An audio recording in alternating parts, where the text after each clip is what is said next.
Hello, everybody. Hi, everyone. Hello, chat. Hi, everyone. Hello, guys. Welcome, welcome. Hello, hello, hello. Welcome back to Limbus Company, everyone. Nice to see you all. What's up, everybody? Hope you guys are doing well. Nice to see you all. Yes, it is, in fact, Patch Note Day, Kit Day, and also you might have noticed the video only came out like fucking 15 minutes ago.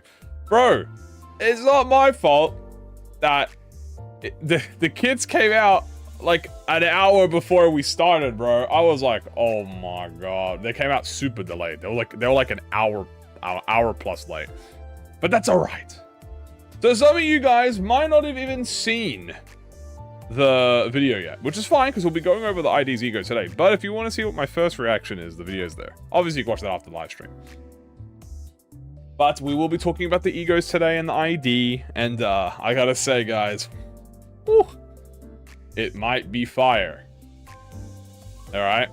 So, giving you a little tease. You know what I'm saying? Why haven't I pulled my shirt extraction for S1? I'm keeping it as a trophy. Pretty much. I'm gonna get that Blade Lineage team. Yes, I'll give you a little spoiler if you haven't seen it already, but it's a massive Blade Lineage upscale. Everything is. Everyone, even the Honglu identity is a Blade Lineage upscale. It's all a Blade Lineage upscale. It's never been more of a Blade Lineage upscale in my life. But we'll be talking about that after. We're also not playing Limbus today. I'm just gonna let you know. We have Limbus open, but I'm gonna be spending the whole day talking about the patch, and I'm gonna be talking about the IDs and the egos because there's a lot to talk about. And yes, sadly, it is not actually ego synchronization, but that is okay. We'll get them next time. We'll still be yapping for a fair amount, so don't you stress. We'll still be going on for a while, but I have Limbus open so that we can check things like passives, because there is something in the Kim passive that, I mean, we could technically look at it right now. There is something in the Kim passive, which we'll talk about when we get there, that does actually interact with the passive here.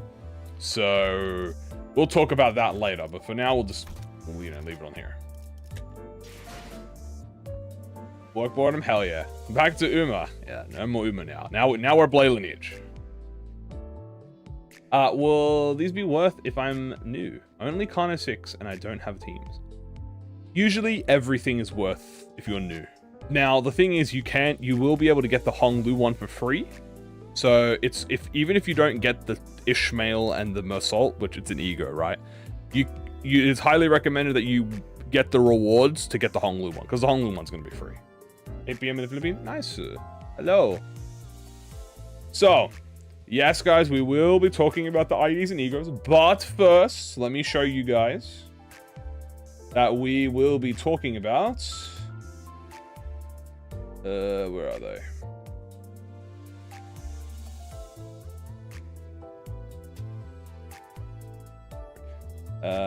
Here...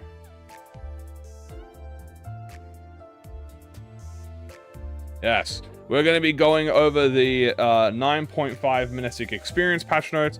We're going to, little spoilers there, you don't want to see that. And we're going to be going over the June 11th update notes. And then also, as you can see, we have a new format. So I think the reason that everything was so delayed, if you're unaware, is because they have a new format. We actually have an overview page now. So we actually have an identity identifier, you know, an info screen, as they say. It says identity info. Hello, everyone. So we have a new visual design, which now like has the skills over. It's very pretty. It's a very nice design, and then you can see it for the ego. They like have a new, it's like a vertical design now. It's very nice, I must admit. It's very, very good.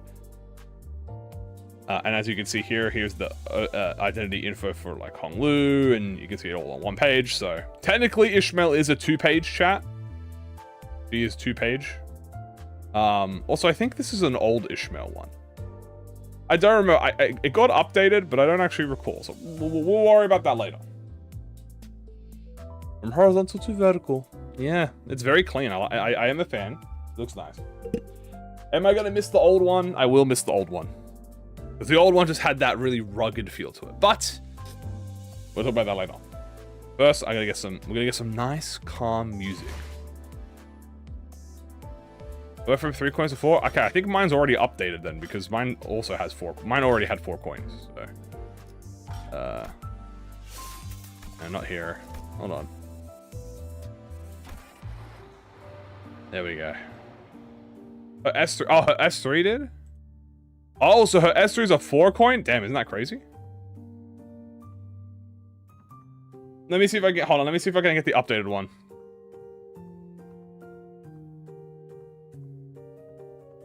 Give me a second, chat.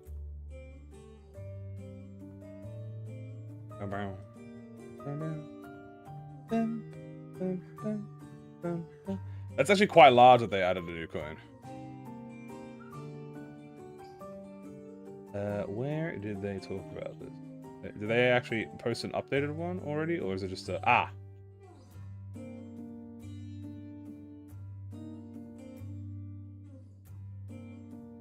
La Boo spotted. Hello, everyone.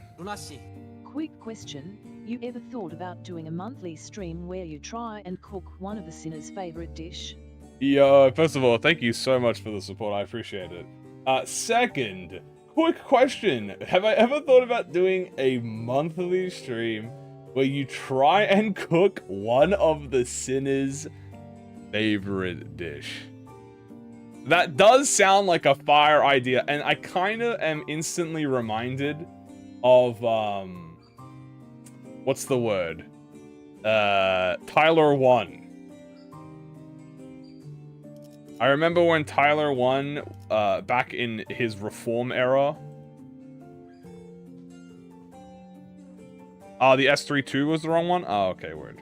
Can I cook? I cannot cook, bro. I cook like ass. But I remember in the reform era, he did like a little IRL cooking. Definitely a potential idea, but I don't do IRL stuff yet. I was thinking of potentially in the future, when I travel to South Korea or Japan, potentially introducing the fact of doing, I guess, some sort of IRL content on top of that. Like, obviously, I've said I want to do Hamang Pang Pang. I want to go to, if I go to JP, I can go to check out the stores, like the Limbus company stores, or the exhibitions and stuff like that in, like, person. And I guess at the same time, I can do some sort of cooking thing, because that does sound fun, trying to do it in person. At the moment, I would not have the area for that, the utensil, nor the confidence to do it. But I think that's a really cool idea.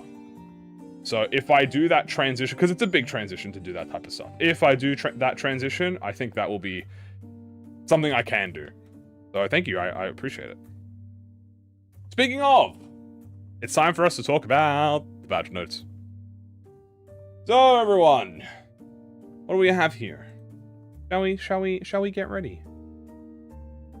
We have the new content, chapter 9.5 Mnestic experience. Now, if you have experienced an Intervallo before, there's not much new here.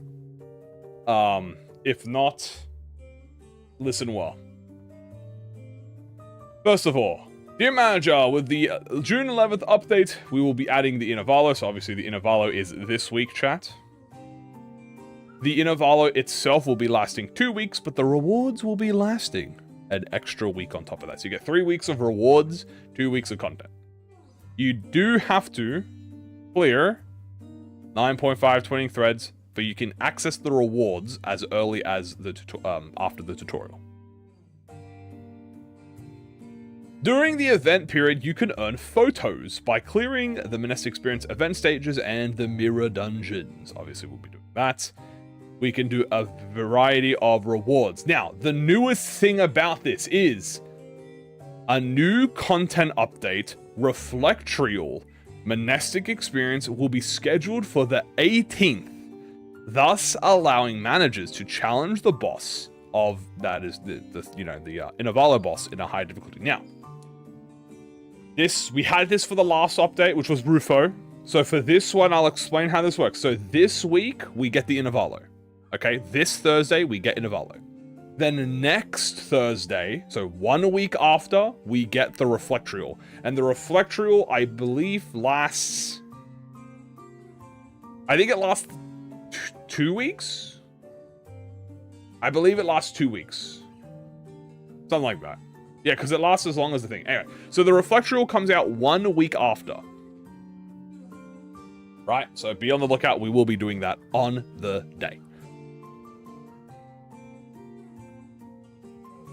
Let's go on to event gameplay. Also, by the way, 10,000%. The Reflectrial conditional is going to be / Pride Blade Lineage. This is not permanent. No, only Bokgak content is permanent. Have I seen everything? I have. I've done the video on it, but I have not gone over stream yet. I saved those for the end. So let's talk about the event gameplay if you are unaware of how this works. As stated before, you can earn photos, which is the currency, every time you complete a combat encounter in the event. There's first time rewards that you can do even more events. So if you have some major story that you want to complete, I'd say it's worth saving a few days to wait until the Intervallo comes out, then continue the story. The final stage, however, will have a higher N-Confound to photo ratio, and it'll be much more effective. So if you want to grind photos, which is the event currency, without potentially needing to do the mirror dungeons, just do the final node. We have event gameplay. Mirror dungeon. During the event, the Mnestic Experience theme pack will have a fixed appearance on the 5th floor of both Mirror Normal and Hard. The theme pack features exclusive choice events and ego gifts. Once the event is over, the Mnestic Experience theme pack will no longer have a fixed appearance and may appear on different floors. Clearing a mirror dungeon run will yield you photos. Selecting the Mnestic Experience theme pack will also get you more. So if you want to do currency, make sure you do the theme pack.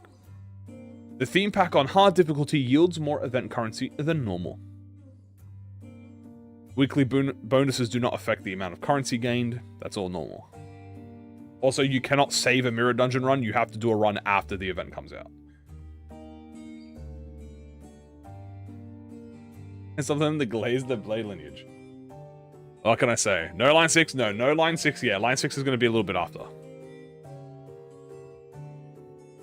Main story. Managers who have not yet met the unlock condition can earn photos as a first-time reward for main story. So if you are a new player right now, chat, or you are not caught up on your story, it is recommended that you stop progressing. I know, very weird. Stop progressing the game, wait for the Intervallo to come out, then start progressing so you can get maximum rewards. Here we have the event currency.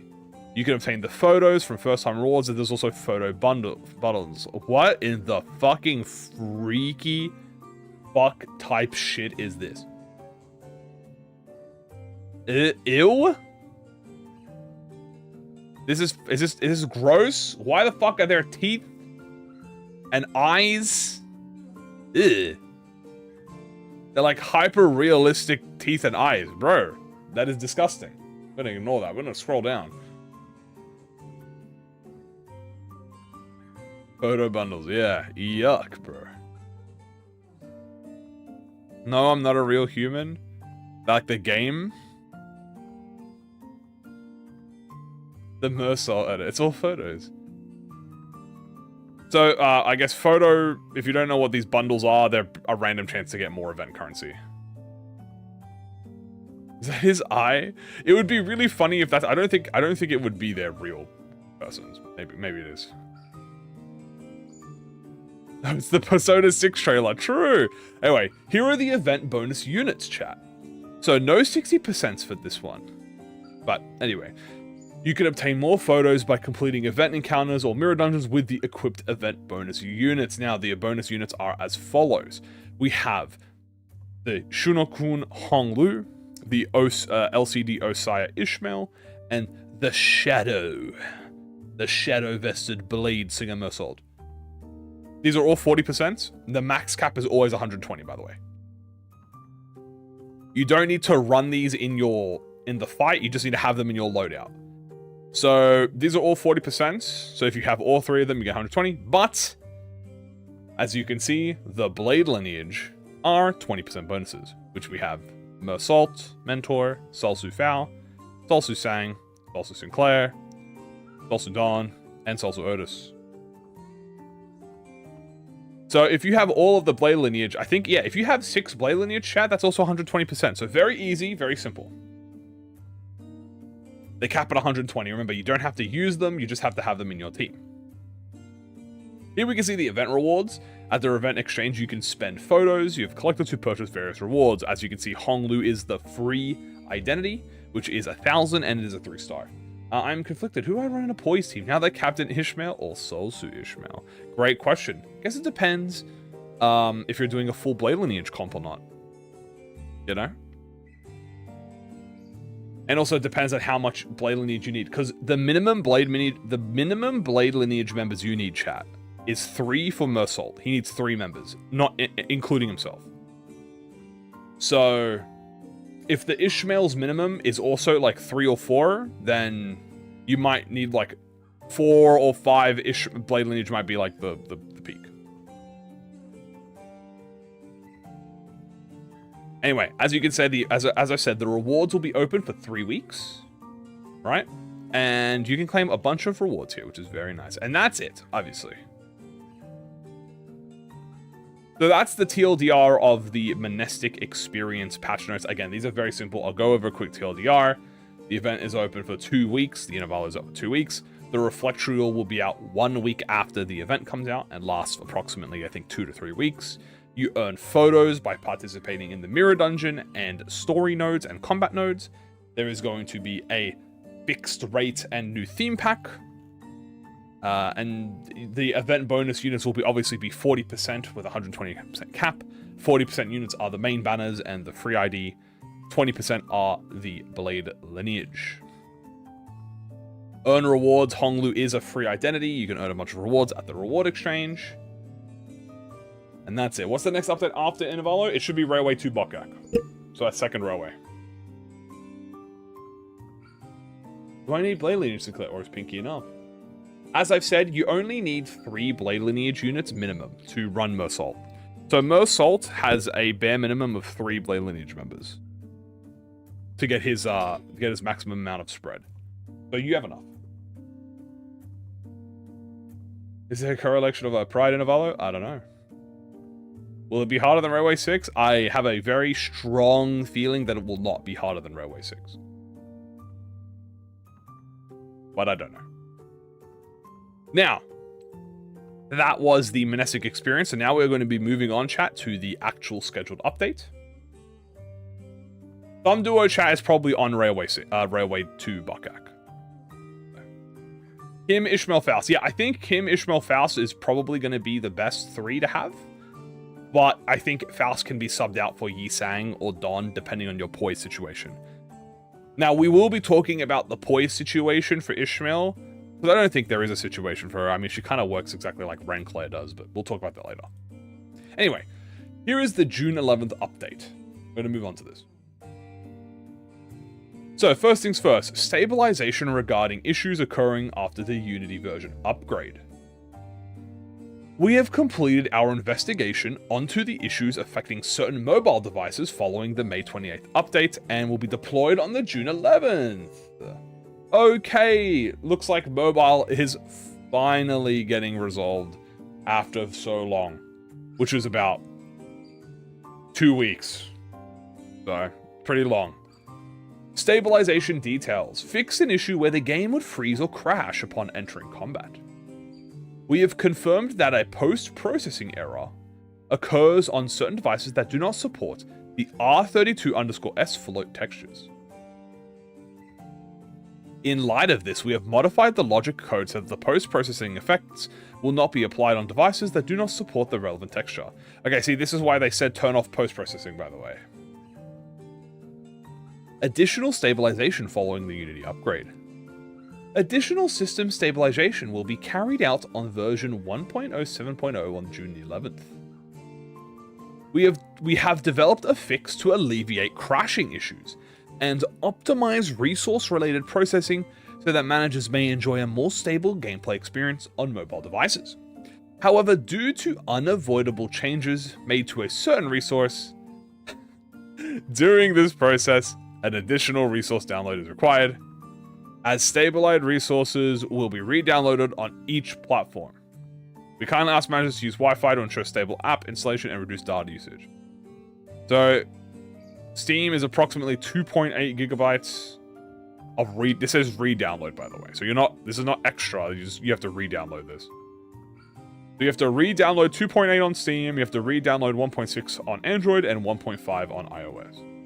Regarding the previously announced follow-up measures, we will inform you via a separate notice once all the issues have been fully resolved to facilitate normal gameplay. We apologize for the inconvenience. Now, this is re-download chat. This is not new stuff. It says will have to be re-downloaded on each platform. This shouldn't be that bad. I mean, it's smaller than the main Unity upgrade, but it looks like chat. This will solve all the crashing and freezing issues. W. Obviously, moving on to new content, we have the Intervallo banners, which will have Ishmael and Mersault Ego as ID and Ego. Gregor is the target extraction, and we do have a new announcer, the bamboo-hatted Kim, and Ungdo announcer. Also, it is being added to the extraction list. So, W. We obviously have the new Intervallo arriving on Thursday with a bunch of packages. We have new Dante notes. Oh! New Dante notes will be added after clearing the main story chapter 9.5 Mnestic experience. Okay, I'll have to look at that after we do that. Oh, now this is something that I am hyped for. If you guys didn't know, Intervallos and Bokaks are going to be a lot more experimental when it comes to mirror dungeon changes. We have MD Ego Gift Improvement Notice. The effects of 6 existing Ego Gifts will be partially adjusted. Please note that any effect not listed in the following changelongs have not been changed. Alright, let's have a look what this says. Child within a flask. Added an effect. Upon winning an encounter, gain 2 ego resources for the 2 least owned affinities?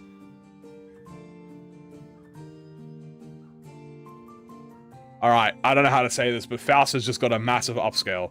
No, I'm excited for the Intervallo, of course, but like, you know, how can I not go crazy about MD changes? Alright, I'm sorry, but I think Child of the Flask has just become the new best fucking ego resource. Well, it has become like top 3 now. You have to go with the fucking short. So it's +1 to all resources, and then +4, yeah. Then it's +4 at the very end. That's insanely goated. That is a massive high show upscale. That is, in fact, a massive high show upscale. Then we have Vestiges of the King. Now, I was wondering if this was actually going to get changed, right?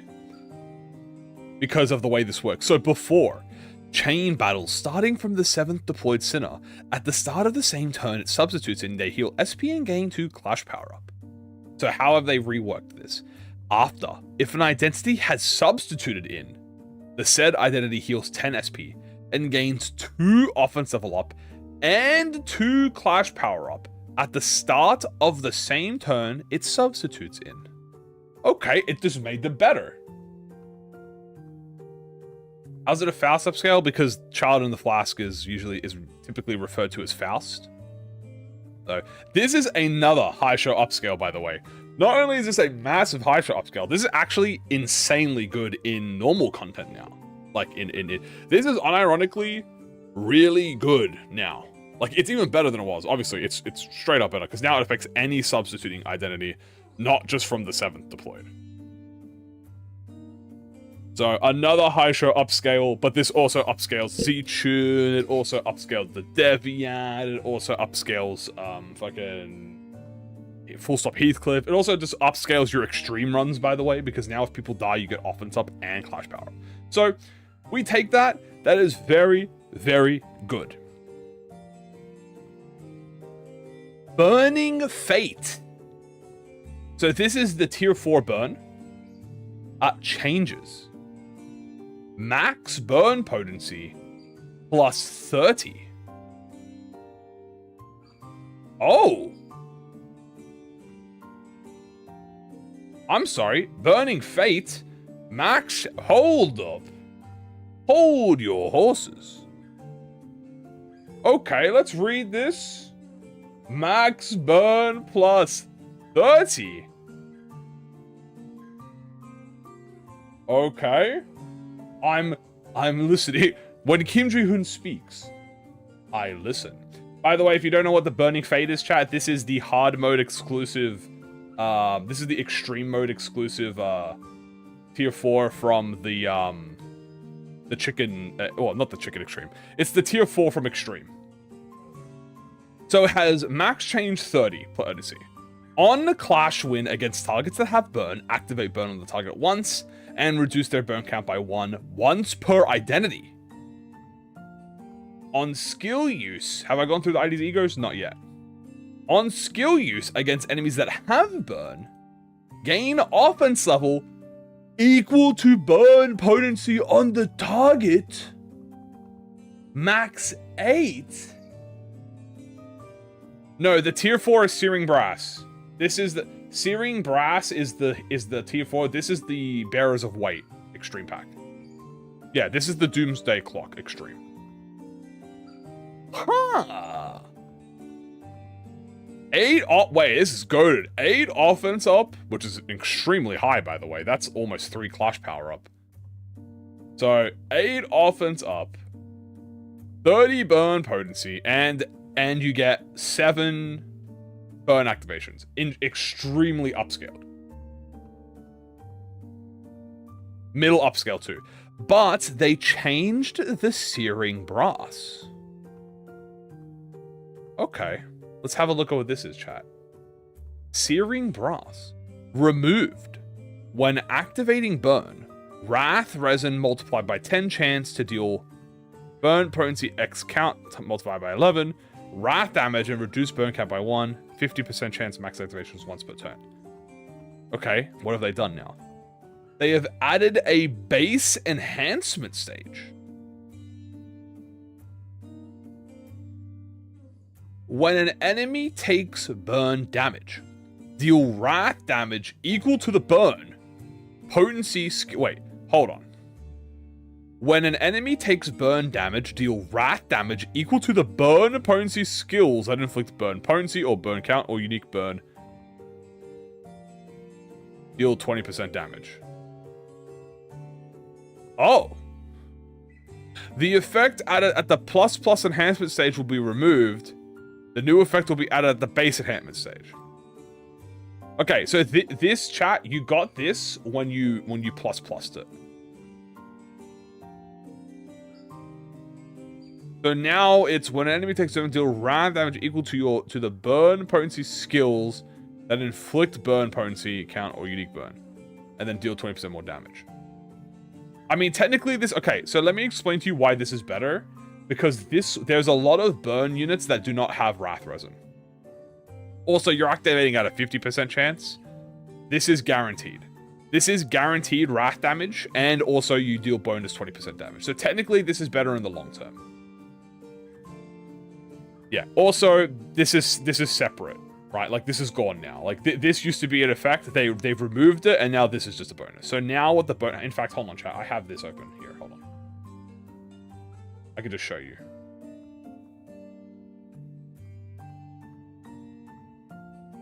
Here is the original. Max burn 21.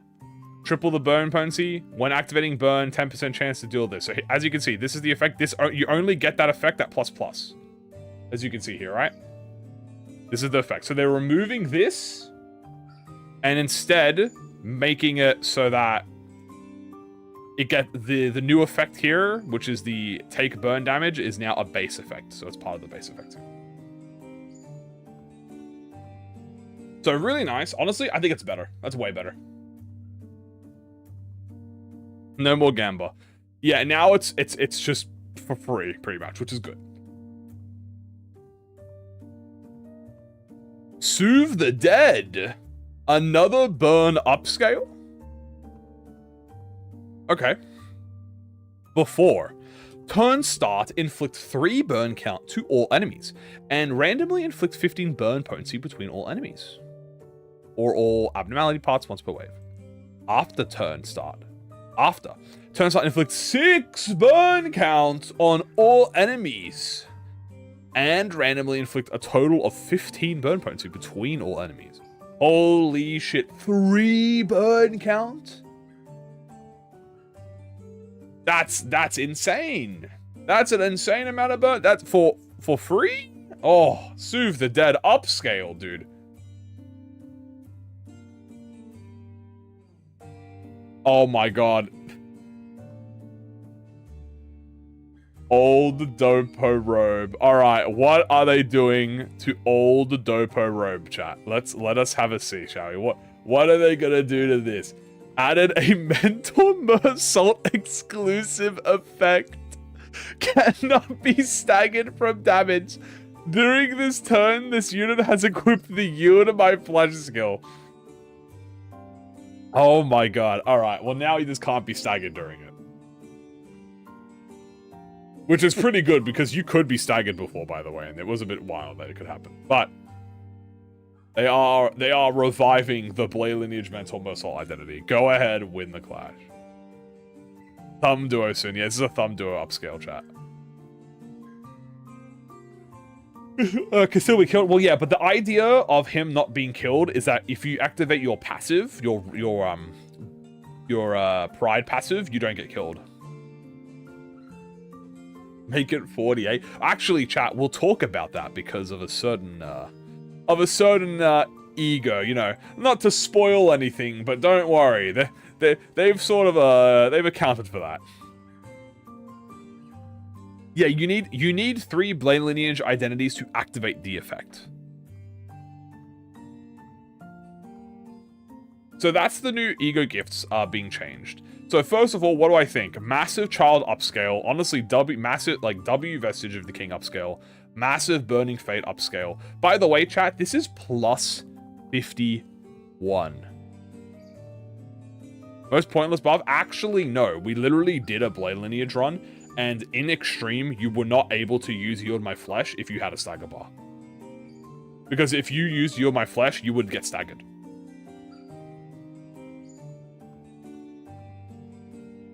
So actually having it on Dopo Robe is insanely good now. Because now you don't need the ego for it, which is what the whole ego does.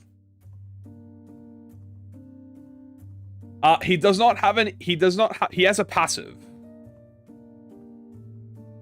So he has a passive. So Mersault has a passive where if you have Pride Res, he cannot die during the turn, which is how you're supposed to use Yield My Flesh against strong foes. 151 burn potency. What would stagger you? Great question. Unbreakable coins. Status effects. Stuff like that.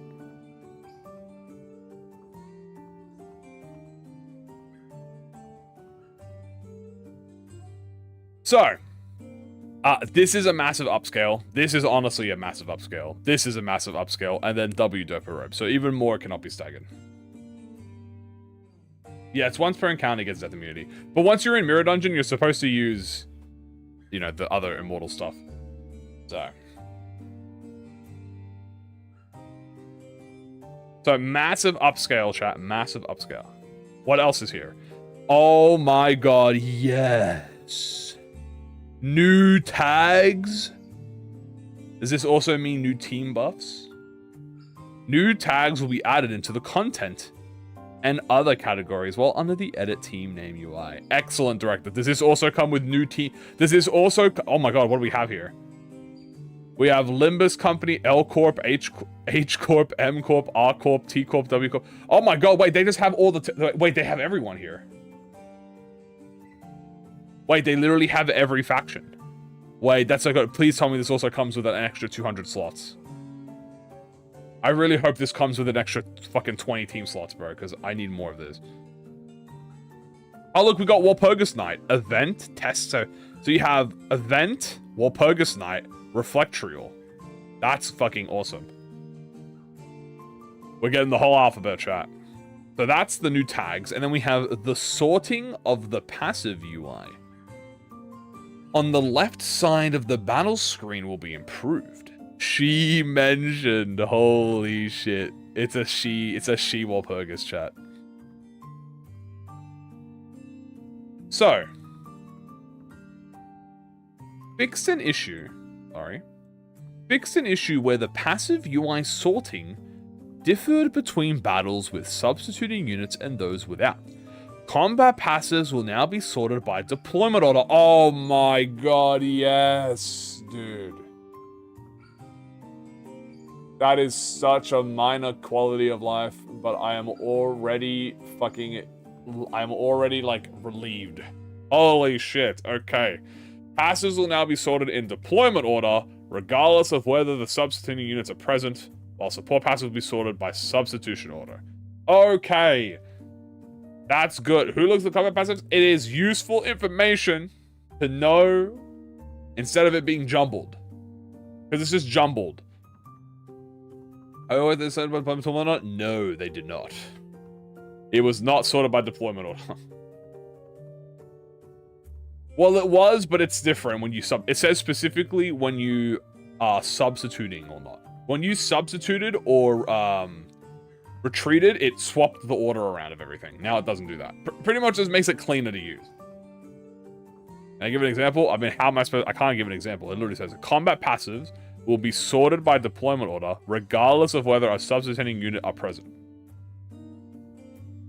While support passives will be sorted by substitution.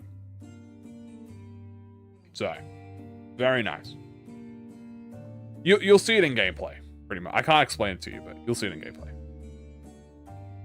I hope this also comes with more teams, because I am full on teams. This is just a minor change, trust me. This is like, if you're not in deep into the passive rabbit holes I am, you won't notice it. Doesn't orange, guys, it says specifically that the sorting differed between battles with substituting units and those without. Change. Okay. Bug fixes and improvements. Fixed an issue where in a certain battle, the animation for the House of Spiders Otis would be skipped, and all enemies would be determined as defeated. What? I'm sorry, what?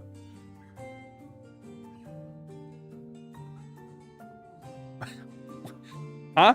What if she got a fucking stand? What do you mean all enemies would be defeated?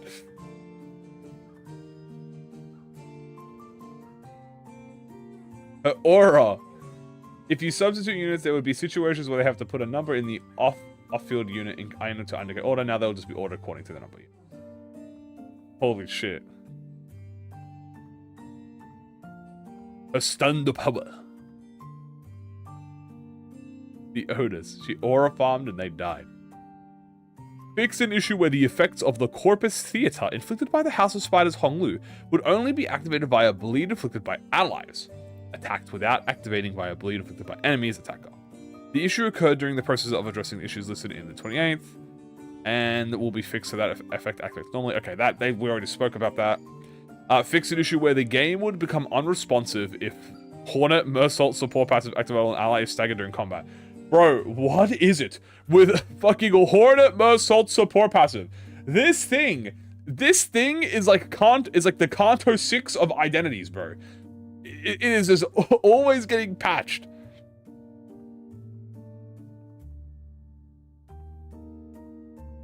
It crashed here. The game softlocked you if you fucked up the bees. I'm sorry, is this a Blade Lineage Otis buff? Hold on, I'm sorry. Fixed an issue in the Blade Lineage Solsu Otis Skill 3 Decisive Dive, where if the target's HP is below an N% Final Power +2 effect, would not be summed into the Clash Power forecast during combat command process. The actual final power is functioning normally, only the issue where the forecasted power value was not reflected during the combat command process will be fixed. Okay, it's just a visual change. I mean, like, still, that's a buff, because it means that you can actually see your skill 3 forecast. I wonder why it took them so long to fix this, because no one used it. Yeah, the forecast just shows up properly now, chat. Visual upscale. Fixed an issue where certain SD standing resources were displayed abnormally in encounter stages. W Corp Ryoshu. No idea what that is. Fixed an issue where the color of the wing effect in the Lobotomy Ego, Love and Hate Dawn SD, were applied differently from intended. No idea. Fixed an issue where speech bubbles would not be... this is... Guys, we spoke about this. Fixed an issue where speech bubbles would not be displayed for identities with facades equipped. I knew it wasn't intentional. I knew it was a bug. 100% it was a bug. It's a bug. So now you'll be able to see speech bubbles with facades. I was like, that's definitely unintended. They must have... I was like, they just forgot about it. Because I was like, there's no way it's not that. That was a bug. That means we can actually look at more speech units. That is true. Swordplay of the Homeland does lie to you.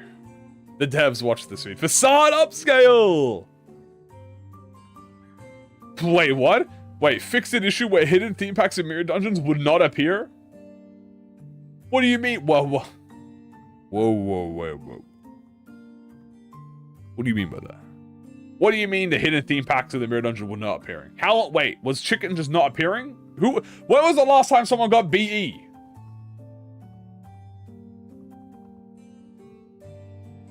Who has gotten BE in the last 2 weeks? That's the Bungie pack, yeah. I got Bungie. Who's got Bungie in the last 2 weeks? 4 weeks ago? Never gotten it. I got it like a month ago. Before Middle Otis. Nope. No wonder. Oh my fucking god. Did I post the kit reviews? Yes, I did. So I got it a week ago. Okay, it might have been... What's the word? It might have been during the Middle Otis reveal, like the Unity update. It might have been RR6 chat. So RR6 might have bugged it. Fixed an issue where certain skills of an enemy unit in the 830 would behave differently. So yeah, I think after Otis chat, I think the week after Otis and RR6 came out, it was bugged. But before then, I think it's fine. Yeah, the Unity update definitely messed with it. EN fixed an issue where some names of enemies in 833 would not be displayed fully. The issue will be fixed for both stage 83 and the enemy unit that appears in your dungeon. 833? Who's 833? In fact, instead of saying who, I could just look myself.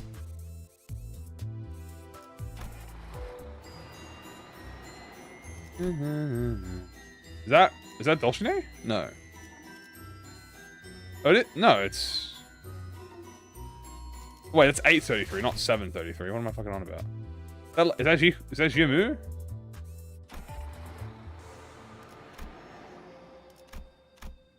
Oh, it is. Interesting. Sorry, I thought it said 733. My bad. Reading comprehension. Interesting. Okay, so GMU upscale. Fix an issue on iOS platform where sound effects would be applied abnormally in certain situations. Fix an issue where sound effects will be continued playing even after a story playback has ended. Or her elder status. Fix an issue where after images of abnormalities were displayed differently from the SD. Fixed the issue where the House of Spiders apprentice Faust uses a skill while under the Iron Maiden state. The identity sword sprite is displayed abnormally. And then 300 lunacy. Alright, then, there you go.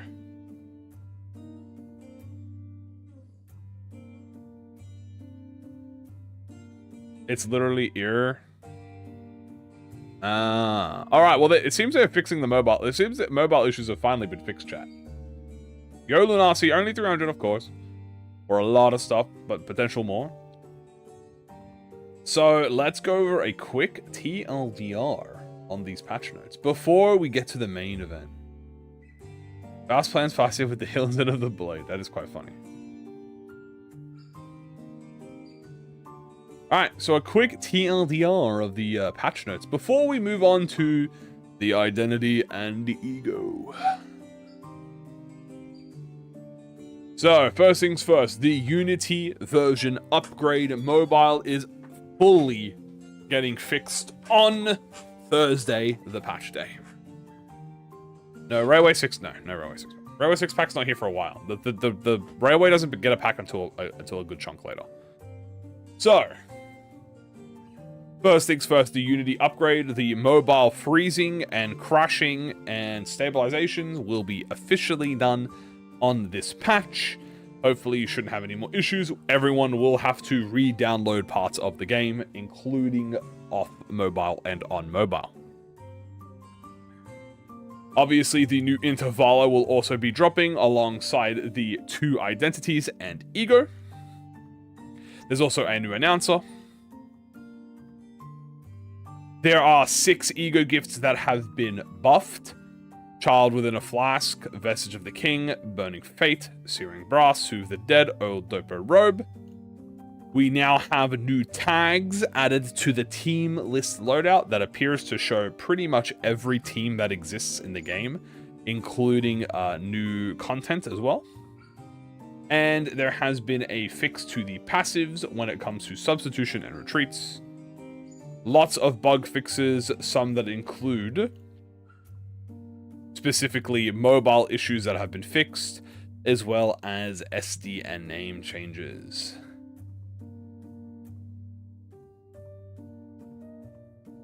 And there you go, guys. That is the patch notes for this Thursday, but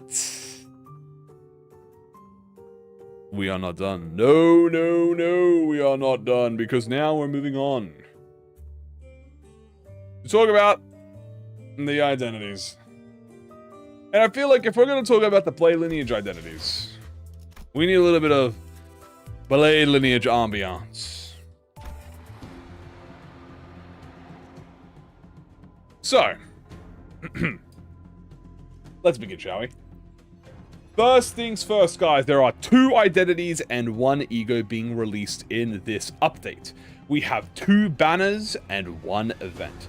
The banner identity will be the LCD Osaya Team Ishmael, which is based on Angdu. The ego is the shadow-vested blade singer Mersault. There's a he, and yes, this is a new format. So, Mersault and the Ishmael are now going to be on the banner. Honglu, which is the S-Corp Shunokun Honglu, will be a free identity. So, as you can see, there are a few new things. First things first, we have a new format.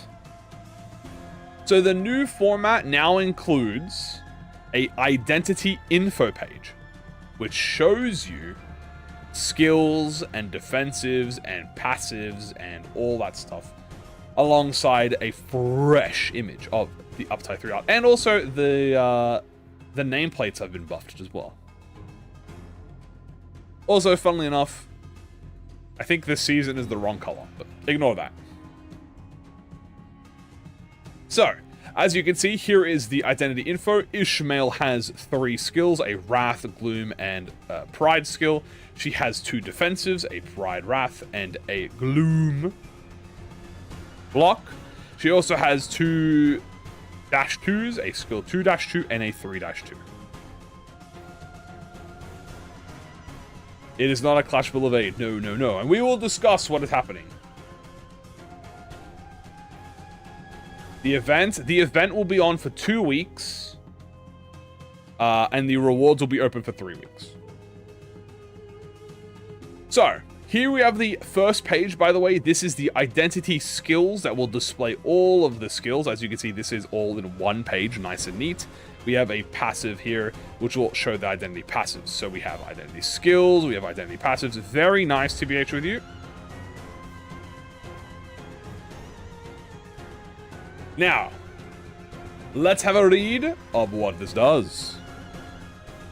Okay, hold on. The Blade Lineage music is far too intense for me.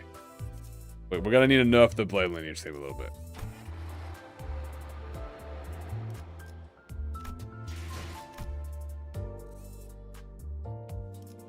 Just go back to the 23rd, just for the nice calm music. So let us start with the skill 1. First things for LCE checkup. Sure, we'll put LCE checkup on. Hold on. How is that?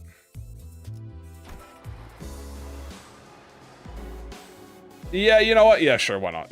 Good enough. China theme? I mean, we could just... Yeah, actually, we could do Spring Cultivation. Actually, I don't think I should do Spring Cultivation. This is like PTSD music.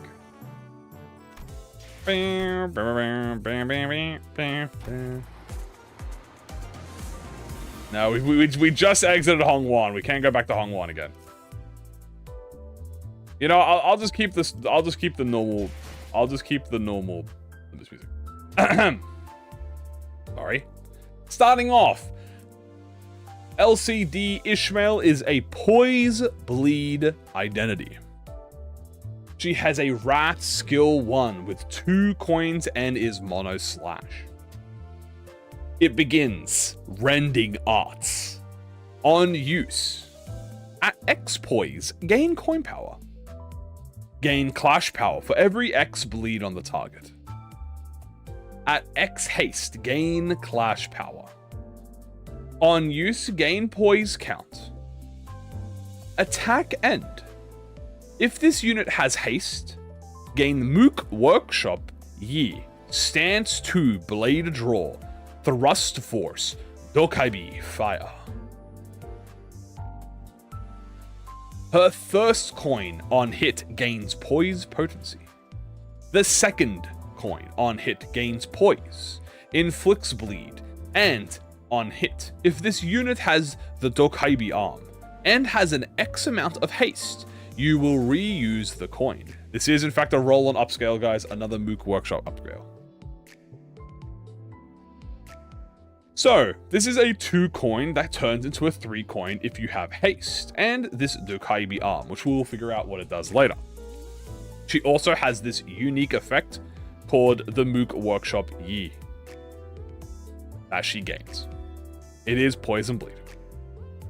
Moving on to skill 2, which is a triple coin slash gloom. Acupuncture.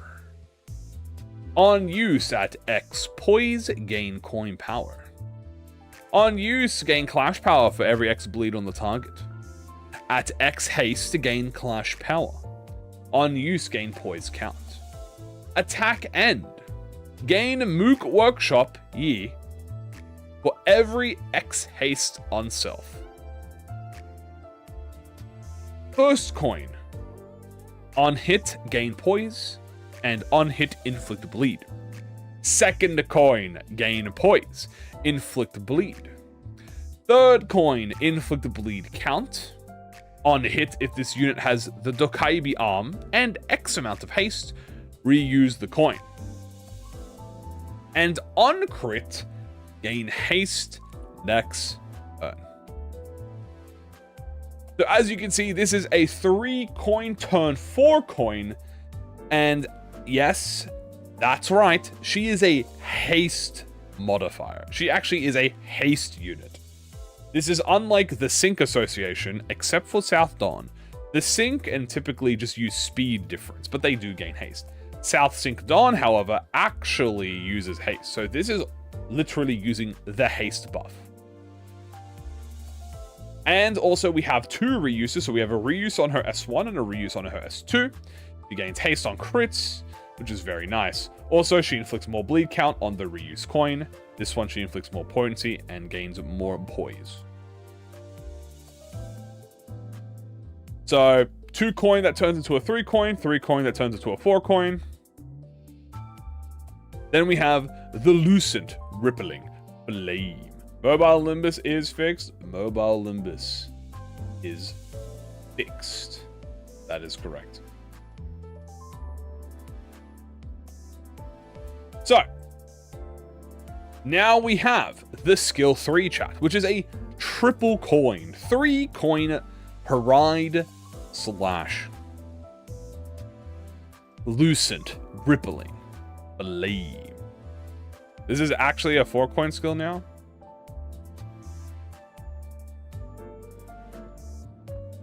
Didn't they specifically say... In the patch notes, it says number of coins edited for Team Ishmael skill 3-2. It says 3-2. Oh, it matches the 3-2.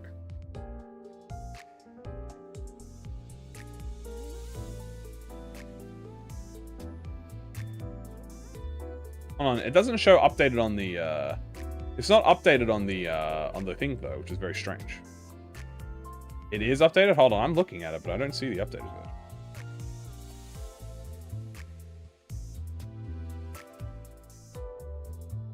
Oh, it's preview on the first page. Oh.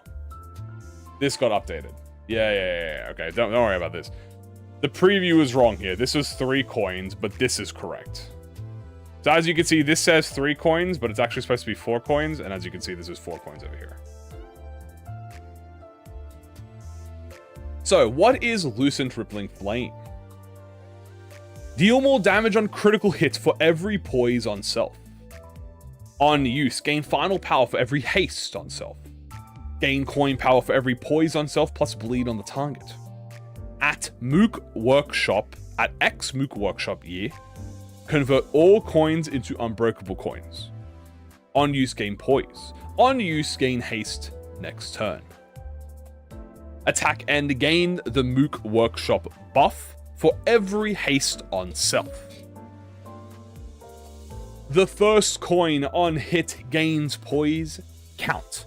On crit, you gain the Mook Workshop buff. On the second coin, you gain poise. On crit, you gain the Mook Workshop buff. On the third coin, you deal more damage for every critical hit of you deal more damage on critical hit for every X Mook Workshop buff, and inflict bleed, inflict slash fragility, and on crit, you gain more Mook Workshop buff. So, the biggest thing so far about this identity is, what the fuck is this Mook Workshop yay buff, or ye buff? That is, she is gaining a bazillion of. She is getting a fuck ton of this buff, and it seems to be that she wants a lot of this buff. So we're going to have to read that, see what it does. But moving on from the skill 3. Yes, I showed off already. This is wrong. This is incorrect. So here we have a first defensive skill. It is a Pride Power Guard, or a Clutchable Guard as they say. Unbreakable coin. Combat start to gain assist defense. On use, gain haste next turn. On use, gain poise count. Clash win, gain poise potency. Skill end. If this unit has haste, you gain X amount of Mook Workshop buff. Excuse me. And then, immediately from this, I'll just show the actual skill itself.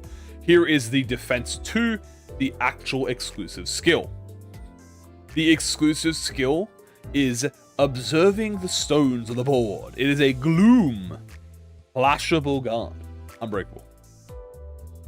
On use, heal SP on the target this unit guarded using assist defense.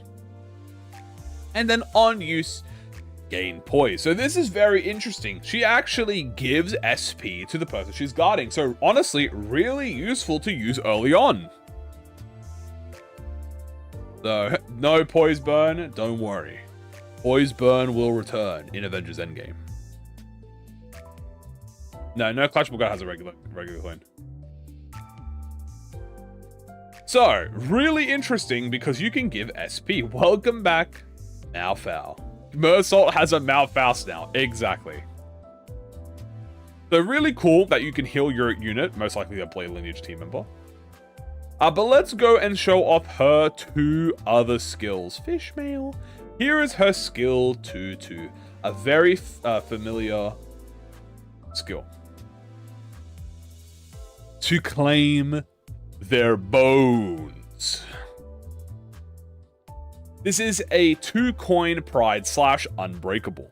It is also unclashable. This skill does not trigger defensive skills. Deal more damage for every X missing HP on self. Deal more damage on critical hit for every X haste on self. On use, deal more damage for every X Mook Workshop buff on self. And on use, deal more damage on critical hits for every poise on self. The effects are as followed. On the first coin, she gains poise and inflicts / fragility. The second coin, she inflicts bleed and paralyze. Next turn, exactly like how Bamboo had it. Kim's inflicts paralyze next turn. But you might be asking, Kamui, how the fuck do I use Claim Their Bones? None of the skills actually said Claim Their Bones. We'll get there. But we also have her Ascended Skill 3, which we'll talk about right now. This is a 4-coin Wrath Slash. How to activate. We will get there, my good friend. Be patient. Here is her final skill, the Ascended Skill 3, the 4-coin Wrath Slash skill. This skill, even the balance, lucent rippling flame. Unclashable. This skill does not trigger defensive skills. That's right, this does not trigger defensive skills. Deal more damage on critical hit for every poise on self. Deal more damage on critical hit for every haste on self. But wait, there's more. On use, gain poise count. Attack end. Consume all of the Mook Workshop buff on self. The first coin gains poise and on crit gains the Mook Workshop buff. The second coin inflicts bleed and gains the Mook Workshop buff on crit. The third inflicts bleed again and on crit gains the Mook Workshop buff. And the fourth one, at X Mook Workshop buff, deal more damage on critical hits for every Y excess stacks, inflicts bleed, but more importantly, on crit, if this unit has X plus haste, reuse the coin, which turns this skill into a 5-coin skill 3. So yes, welcome back, Kozan, from Zhong Office Ishmael. Because that's pretty much what this is.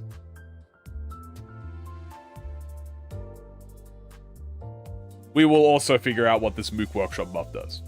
Where is Burn? No Burn here. This is just Zhong Office Ishmael. Well, Zhong Office Ishmael was a little bit greedy. What if it's not capped to 1?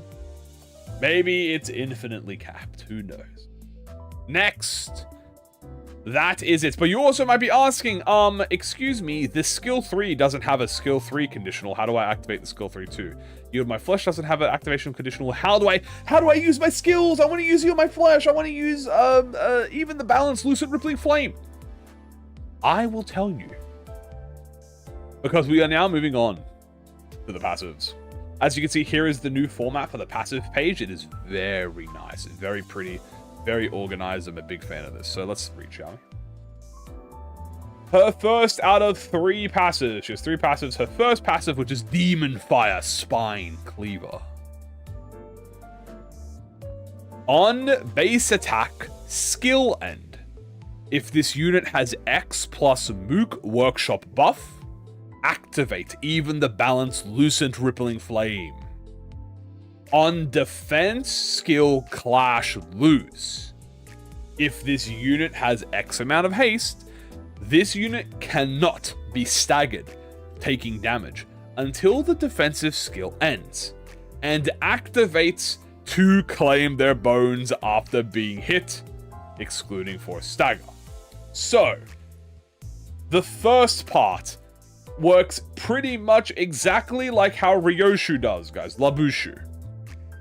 So if you know Labushu, you have to have 50 of the Azure Blades to activate to get a free skill 3, right? You get 50 of the blades, you get the skill 3, you just get it. So this is the exact same thing, where if you get 10 Mook Workshop buffs, she will just automatically activate Even the Balance, Lucent Rippling Flame. So it's like Jong offers. Yeah, I was gonna say it's more like Ryoshu's, because this is more similar to Ryoshu's. Labushu. Second, we have the Yield My Flesh activation, which is defensive skill Clash lose. So if you lose a defensive skill while having, which Labushu? Labushu. The new Ryoshu, the Aryashu, right? Aryashu. As like the way Aryashu works is once you get 50 blade, she automatically activates String Connection. Like that's what she does. This is the exact same thing. So like at 20 Mook Shop weapon, automatically activate Even the Balance. So on defense skill, by the way, she has 2 defensive skills, right? She has her normal defensive skill and then her assist defense. You can't be staggered from getting hit, and you will activate Claim Their Bones. Meaning, if you want, you could, if there is a fucking rat-ass Haisho targeting you, and he's got 12 speed, you can claim their bones. How do you know it's back to 20? I'm just giving a theoretical number, like, just as like a reference. Do you think the thing will be like the new Nikum Salt? I'm not sure. You do have to have X amount of haste though, chat. But getting the haste may not be as hard as you think. You know? So, this is how you activate the Ascended Skill 3. This is how you activate Claim Your Bones. But there's more, chat. Because yes, she also has To Where I Must Return. Upon entering the encounter for the first time, this unit gains the bearing of a Solsu for every X Blade Lineage identity on the field, excluding this unit. If X Blade Lineage identities excluding this unit are defeated in the encounter, before skill use, if this unit did not have Swordplay of the Homeland, she gains Swordplay of the Homeland. When this unit gains Poise Potency and Poise Count with its skills or coins, gain extra Poise Potency and Poise Count. If Y Blade Lineage identities are defeated, you gain X more Poise Potency and Count. Now, the biggest thing about this is this bearing of the Solsu effect. She does have a ramp up depending on if Blade Lineage identities dies. But the most important thing is this bearing of a Solsu, which she gets at term start. I got to make very clear, she is not a team leader. The team leader is Mersault. However, she does benefit from having a full Blade Lineage team. Will she be Blade Lineage? Yes.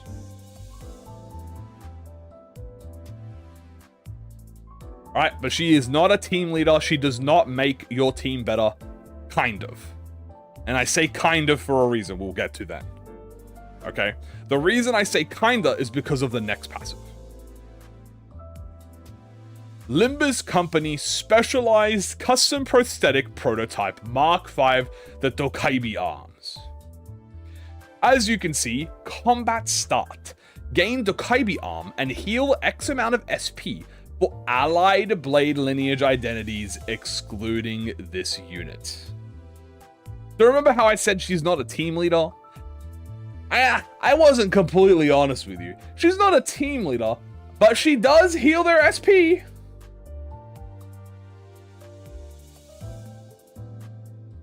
Is that Mook? Yes. She does heal their SP. Also, there is another thing. Combat start. If there is an allied identity at less than X% HP on the field, excluding this unit, gain assist defense. That's right, she will automatically activate assist defense on a low HP target. So if you're, get down, Mr. President. So if your Blade Lineage Otis is about to get murked by a big, strong Kurikomo June, then Ishmael will come in and she will assist defense and protect her family.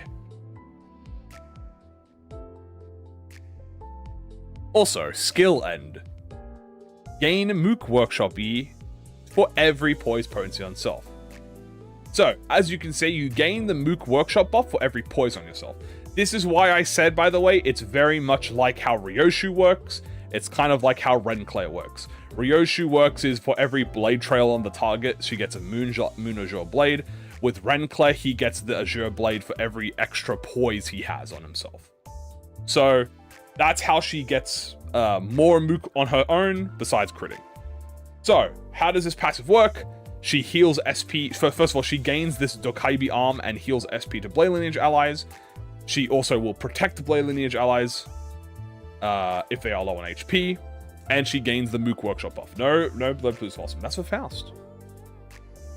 Wait, isn't this really easy to get Mook Workshops? Yes. You're correct.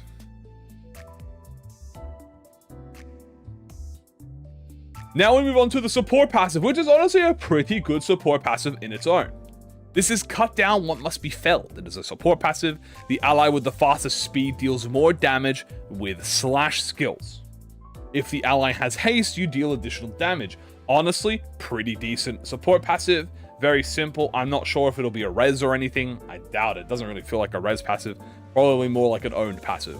So massive high show upscale, massive speed upscale, good bench upscale. You know what I'm saying? Like good slash upscale. Ryoshu upscale, yeah, Labubu upscale. Pretty good support passive all around. Now we move on to what the actual effects are. So here are the Dokaibi arms. As you can see, remember, you gain this on combat start. Take less damage. On skill use, gain haste next turn. Combat end. This effect expires and gain poise count.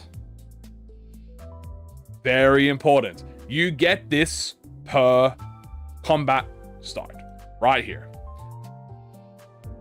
Right here. Combat start. This is a res passive, chat. This is a pride res passive, 100%. So you gain the Dokaibi arm and heal the allies. So every time you activate the passive, you will gain the Dokaibi arm. If I had to give you a comparison, this is kind of like the Vanguard Ujat Otis buff. Remember Ujat Otis? This is pretty much the Ujat Otis Vanguard buff, where you activate the Pride Res, she'll get the buff, it makes her take less damage, it gives her haste, and it gives her poise count. She only gains arms outside. Well, no, I think the thing is, it's see how it's burning? It's like activating it.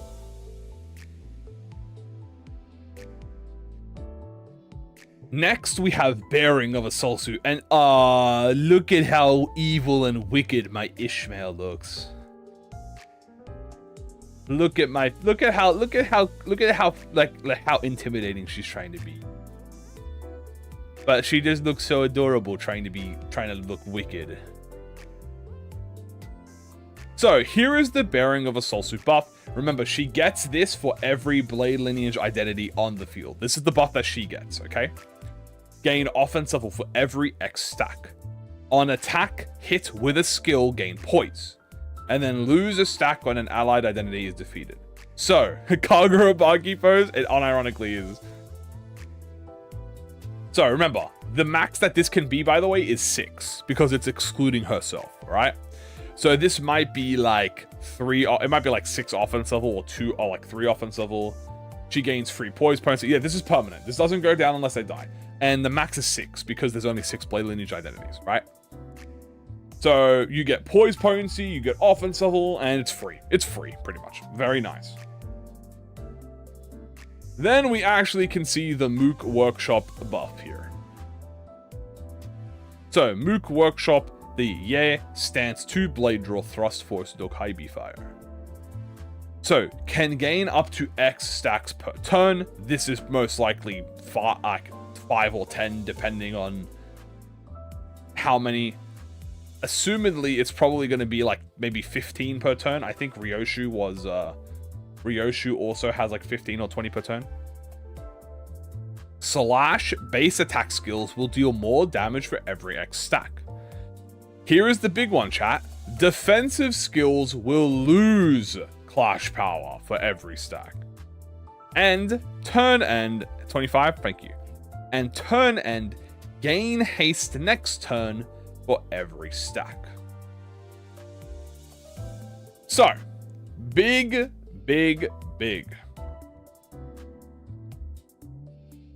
But on ammo units, I've done ammo runs, yeah. So, the more Mook Workshop buff you have, the less better you are at clashing with your defensive skill. But remember, doing this activates Yield My Flesh. So, pretty much, this makes it so that you will always lose your defensive skill, which means you can always proc Yield My Flesh.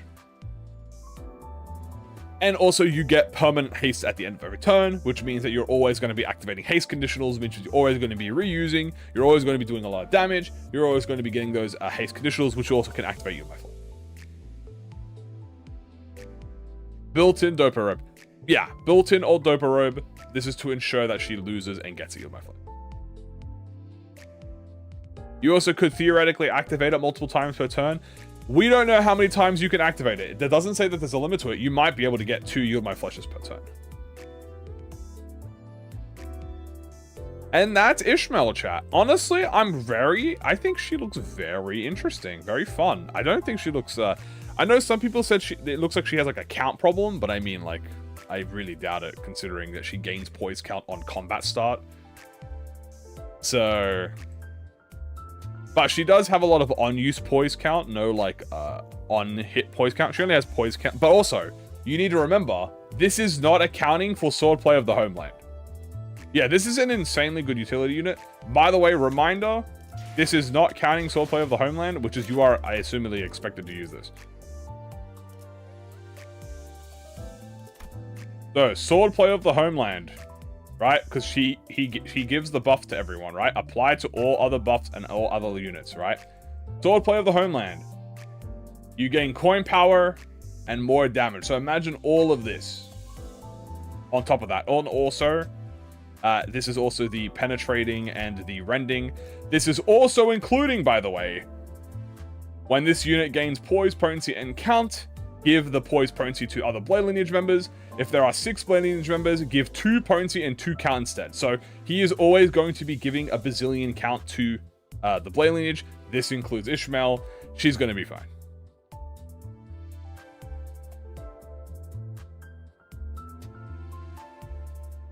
Yeah, also blade lineage Dawn also spreads poise. Yeah, poise is not going to be an issue on the identity. No way they make the poise unit that can't sustain poise. No, of course. Yeah, Dawn as well if you're using a full team. Now, the question is, do you need a full team? Well, I don't know. Maybe not. The biggest thing that the biggest thing, chat, that tells you if you need blade lineage members or not is this. Is Dokkaebi arms attached to the amount of blade lineage IDs that exist on the field? If the answer is no, then you can use this without a full team. Because the biggest thing that you lose is the Bearing of Solsu, which is just bonus damage. Right? But if Dokkaebi Arms is attached to the number of identities, then you might be more inclined. However, if you did want to do it, what would you do? If you come and have a look at Mersault's passive, it actually tells you already. Right? It says about here. When this unit gains poison count, spread it to 2 other Blade Lineage identities. So, at the bare minimum, you want to have 3 Blade Lineage identities, Mersault included. So, right? So, the bare minimum Blade Lineage identities is about 3, including Mersault, including Ishmael. So you could run Mersault, Faust, Ishmael, or I think what you should do is probably Mersault, Faust, Ishmael, and then either Yi Sang or Don Quixote. You could also run Sinclair if you want, but I mean, he has Renclair. So, I mean, you can use Renclair if you want.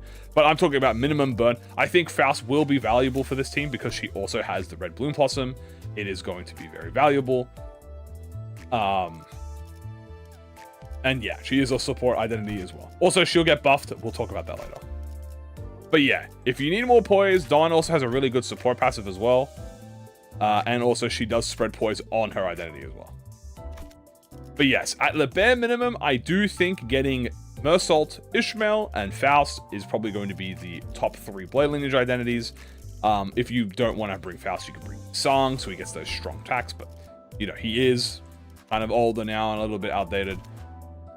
So, is PL Faust good? I mean, I think she's always been good. I think it's just, again, she's kind of attached to a gimmick.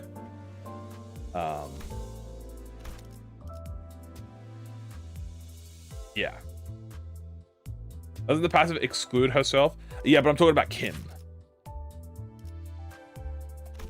Kim's passive wants 2 others. So the bare minimum is 3. I would say 4 for maximum value, but probably 3. Anyway. You can put Yi Sang on. I think the 3rd slot is variable. I think obviously you want Mersault. I think for me, probably Faust, Dawn, in my opinion. Dawn has red sheets. Yi Sang has Fell Bullet, but you don't really want to kill them. You want them to naturally die.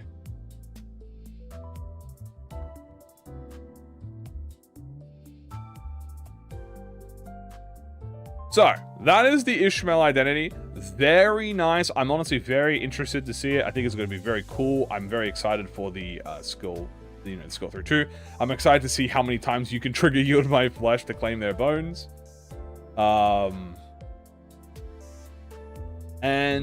Yeah. She has the Sister Fans. Very cool. She looks very fun.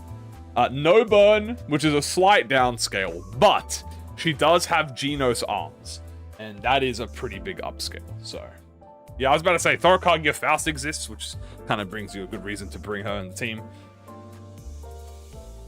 But, yeah, very excited for this ID. I'm very happy.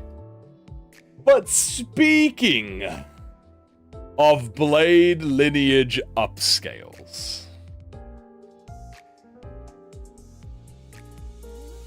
if you thought that Ishmael upscaled the Blade Lineage, let me tell you about the second banner ego, Shadow Vested Blade Singer. Because if you want a fucking Blade Lineage upscale, this is the fucking ego to give you a Blade Lineage upscale, okay? First of all, the new format for the ego looks fucking sick. Definitely one of my favorite visual egos in the game. Let's read it, shall we? Shadow Vested Blade Singer is a 2-coin pride slash skill. This is also a he. First things first. When used for the first time in an encounter, you will consume less SP. However, if you are the Mentor Mersault, you will consume fewer ego resources. Welcome back, Unbrilliant Glory. Gain Clash Power and deal more damage for every X poise on self. If this unit has gained the Drink to the Fallen during the encounter, deal more damage against the main target. If this unit is the Blade Lineage Mentor Mersault, deal even more damage against the main target. We have before attack gain highest resin divided by X attack weight. We have before attack at X highest resin. Allies with the earliest deployment order gain poise count. That's right, guys. A third Thorokagia has hit the poise ego. This is an insanely easy conditional to get poise count with. X plus highest resin allies, poise count, even if it's like 3 or 4 allies, that's still insanely easy. Then, as you can see here, speaking of blade lineage, attack end. X other blade lineage identities that have the lowest SP, heal SP.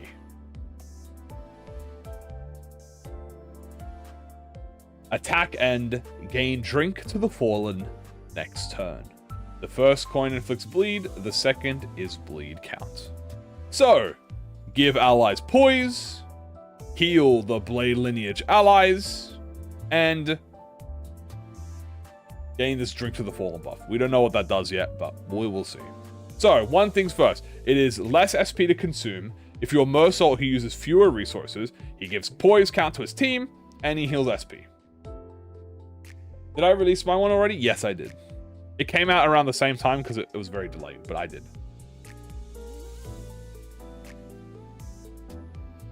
So, that's the Awakening, which is very good.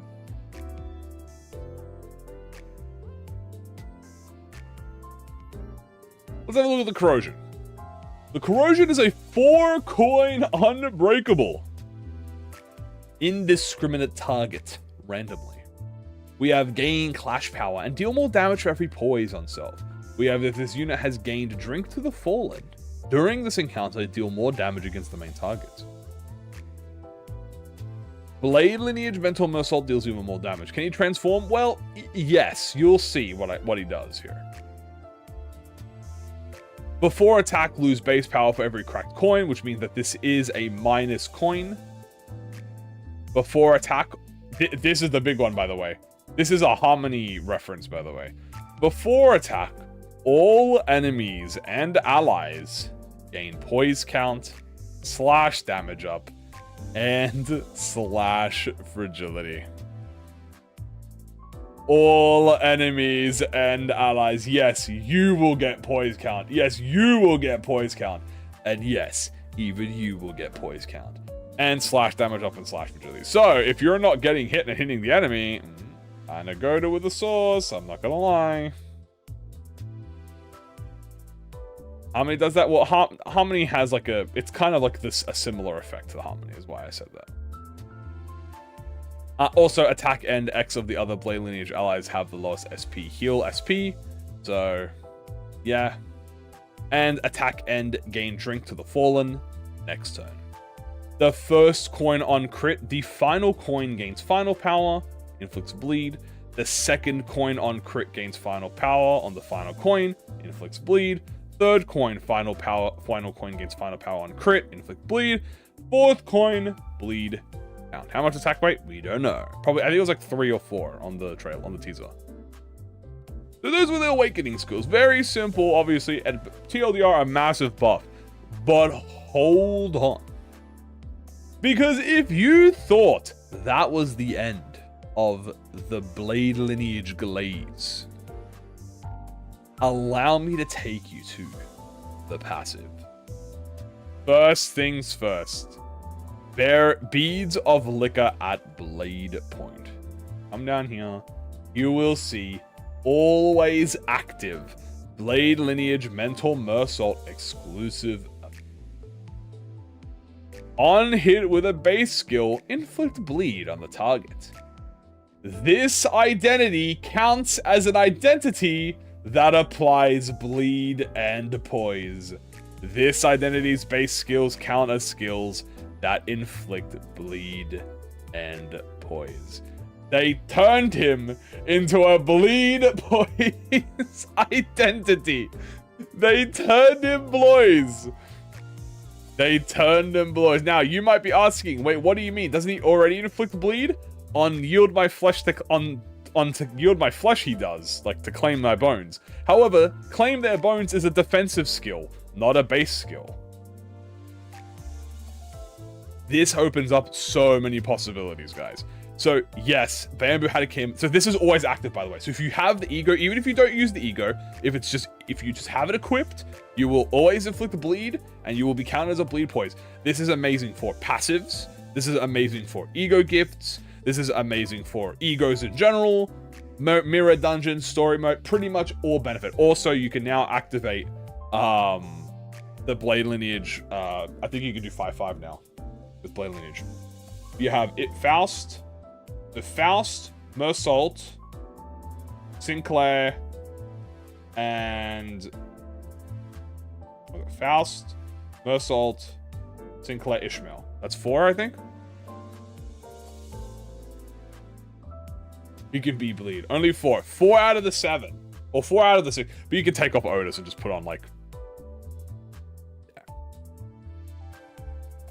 That's from equipping it. Yes. This is from equipping it. You can play with both blades. Don't worry. We'll talk about the Honglu identity, by the way. Don't worry. Because let me tell you something, chat. You're going to want to use Honglu with the blade lineage team, okay? I'm not going to tease you. Did you check the Immortal passive yet? No, because we're not up there yet, but we're close. So, this is what you get, chat, for having it equipped. What do you get for using it? This is what you get for using it. When used. When an ally is defeated, you gain Drink to the Fallen next turn. If the defeated ally is a blade lineage, you gain more Drink to the Fallen. Turn start. If this unit has Drink to the Fallen, enter the Resentment state. Blade lineage mental Mersault gains the Resentful Scabbard when the above effect activates. Turn start. If this unit does not have Drink to the Fallen, the following effects expire. Resentment, Growing Resentment, and Resentful Scabbard. You might be seeing Growing Resentment and getting a bit of PTSD. You are correct to do so. Yes, every ID can gain Resentment. We'll talk about what these do in a second. When this unit has Drink to the Fallen, when this unit takes damage that brings its HP down to 0, heal Drink to the Fallen stack multiplied by X HP, then the buff expires. This effect activates after identity passives with similar effects. Oh, and by the way, when staggered, recover from stagger. Just in case. Just in case you wanted even more. Unstagger. In my Limbus company, you will also unstagger. This is very important for everything. So if I'm going to just quickly bring out the paint tool for a second so I can tell you what is separate or not. Okay. So from on here, right? So this, every Mersault gets this buff. Okay, so everyone gets Resentment, but this is only Kim, right? So this is only Kim, but they get everything here. If you mark out Kim, so everyone gets Resentment, and you all get Drink to the Fallen, but only Kim gets Resentful Scabbard. You'll see what that does in a second. If you lose your Fallen, you lose all the other buffs. Staggered me, did you? Now, what the fuck do any of these effects do? That's the question. We will see. You also heal yourself on death. So, talking about all this, let's go to the a bazillion fucking, like, look at all this. Oh my god, anyway, let's have a look. So what does Drink to the Fallen do? Remember, you gain this on combat, on attack end too. As you can see, attack end, gain Drink to the Fallen. Attack end, gain Drink to the Fallen. So by activating the Awakening chat and the Corrosion, you do gain the effect. So, Drink to the Fallen. Let's have a read. There is no synchronization, unfortunately. Drink to the Fallen. Turn start. Gain poise for every X stack. Blade lineage mentor Mersault gains more poise. Your base skills deal poise on self multiplied by X more damage on critical hits. Your base skills that gain poise, potency, or count also gain clash power. On turn end, you lose X amount of his stacks. He gets it installed pretty much.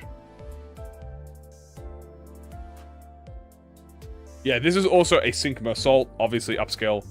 The idea is this is obviously going to be for Mentor. So that's what the Drink to the Fallen does. However, here is Resentment. So, Resentment, gain min and max speed. On hit, heal HP by the number of percent of damage dealt using the skill. So, free healing and min max speed. He turns into a Blood Fiend.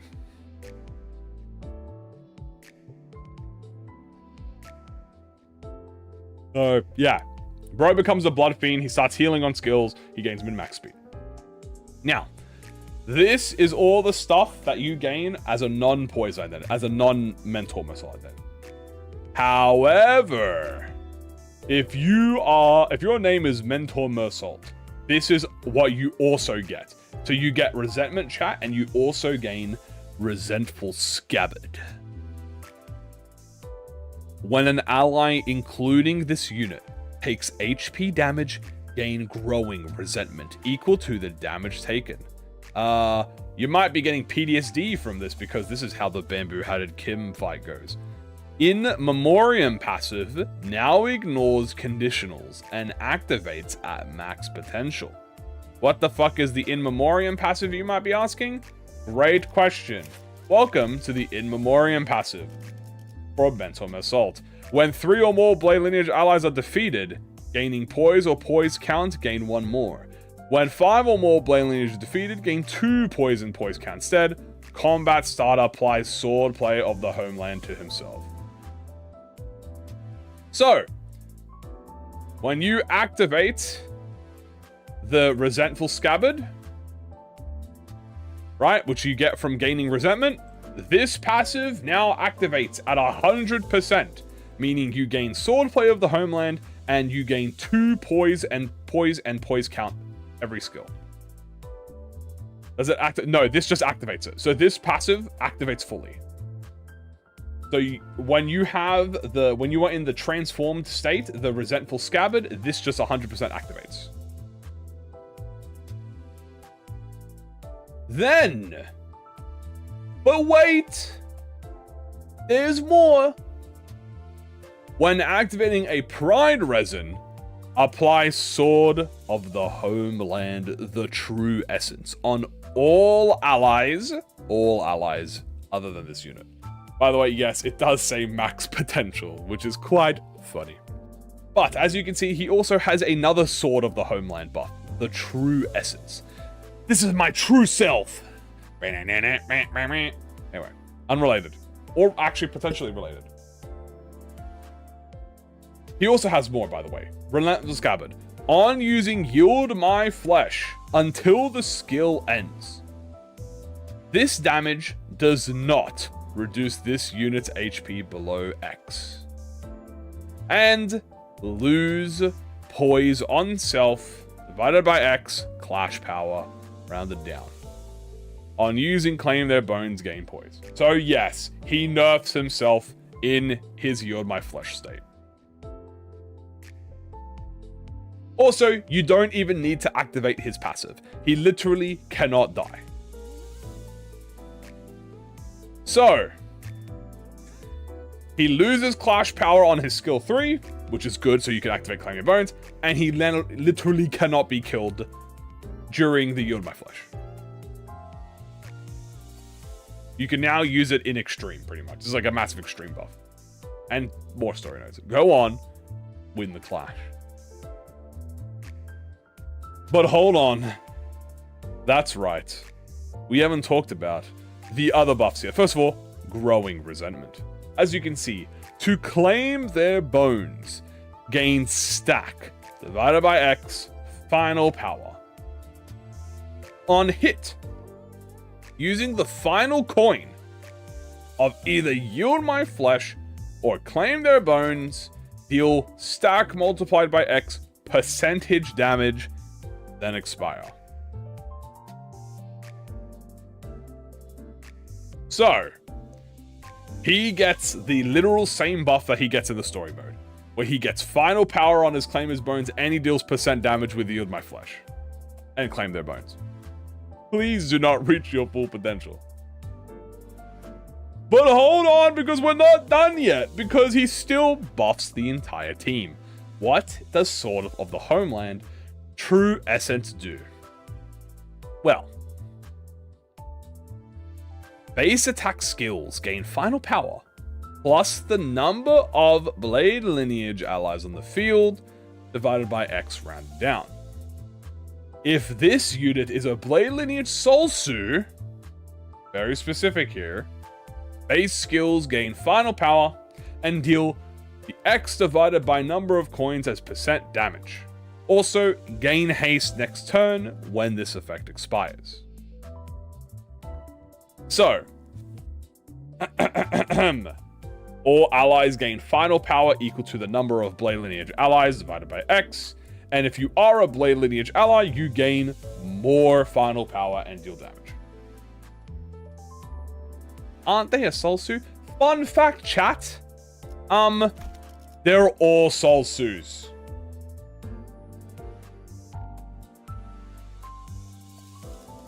They're all Solsus. Yi Sang's a Solsu. Faust is a Solsu. Donkey is a Solsu. Otis is a Solsu. Even Sinclair. They're all Solsus. They all get buffed. All of them. They all get buffed by it. They're all Solsus. Everyone is a Solsu. They all get the buff. Would Ish be a Solsu? Ish is a Solsu. Why are they a Solsu? Because that's the rank there are. Oops, well, Solsu. Mersault is the one who does not gain haste. I don't think Mersault gains Sword of the Homeland True Essence himself. Well, it does say all allies other than this unit. Yeah, so Mersault does not gain this buff, chat. What do you think? I think Thumb Duo makes sense. Way of the Solsu. Yes, this also applies to egos. Well, this specifically says base attack skills, so I don't think that works, because base attack is base attack. But anyway, this doesn't get applied to Mersault. This is just his team. But he gets this, and he gets this, and he gets this, and he gets this.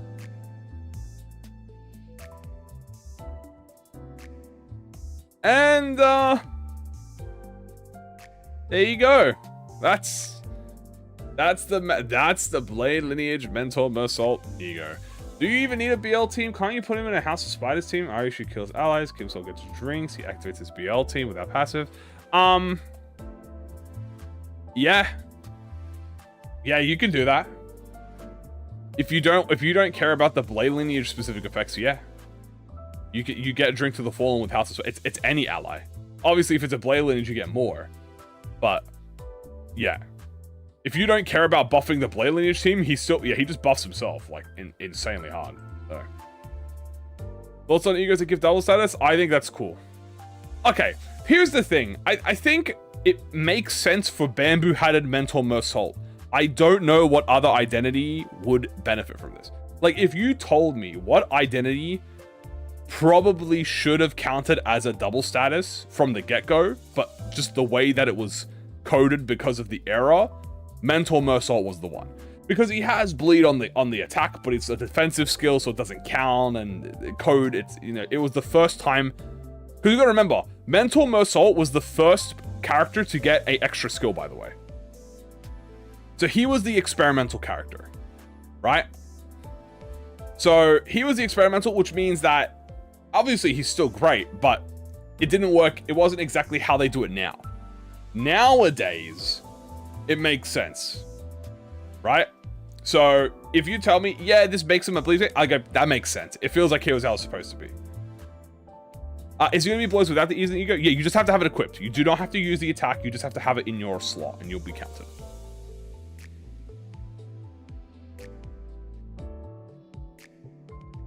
Now, what else is there? That's pretty much it. He buffs the Blade Lineage team. He also buffs non-Blade Lineage team as well. Double status is an opponent. Well, it's just that... It's just, you know... What's the word? It's not that double status, it's just consistency. It's consistency. That's kind of the thing about it, right? Like, when you run a team, in the modern day of Limbus, a team has they have coherency and consistency, right? If you're doing High Show, you know they all do Rupture. If you're doing House of Spiders, you know they all get buffed by Ryoshu. If you're doing Index, they all have the same stuff, right? Blade Lineage had that sort of suffer, where it was like, half of them did bleed poise, the others just did normal poise. So it's like, there's not really any consistency there. Now they're giving them consistency with Ryoshu, with Ishmael, and Mersol. It's also kind of like the middle, not having...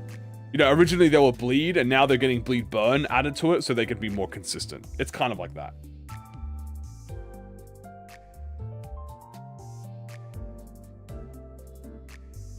Does the claim that burn count as an S3 too, because it's shown below as counter? Technically it counts as a defensive skill.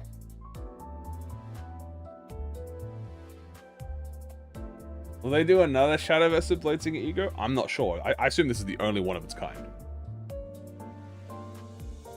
What about Manager Dawn? Manager Dawn...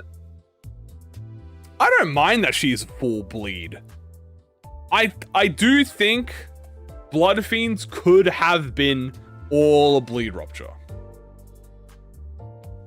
And I don't think anyone would have batted an eye to it. I don't think it changes much because she's still incredibly powerful. But I wouldn't be surprised if... But she already has Yearning Mokala, so unless they give her another Yearning Ego or something else, maybe they could update it in the future, but she's a seasonal end identity, so... Yeah, I could see Manager becoming Rupture, but I don't think it will happen. I think it's less realistic for her to become Rupture than it is for Mentor to become Bleed.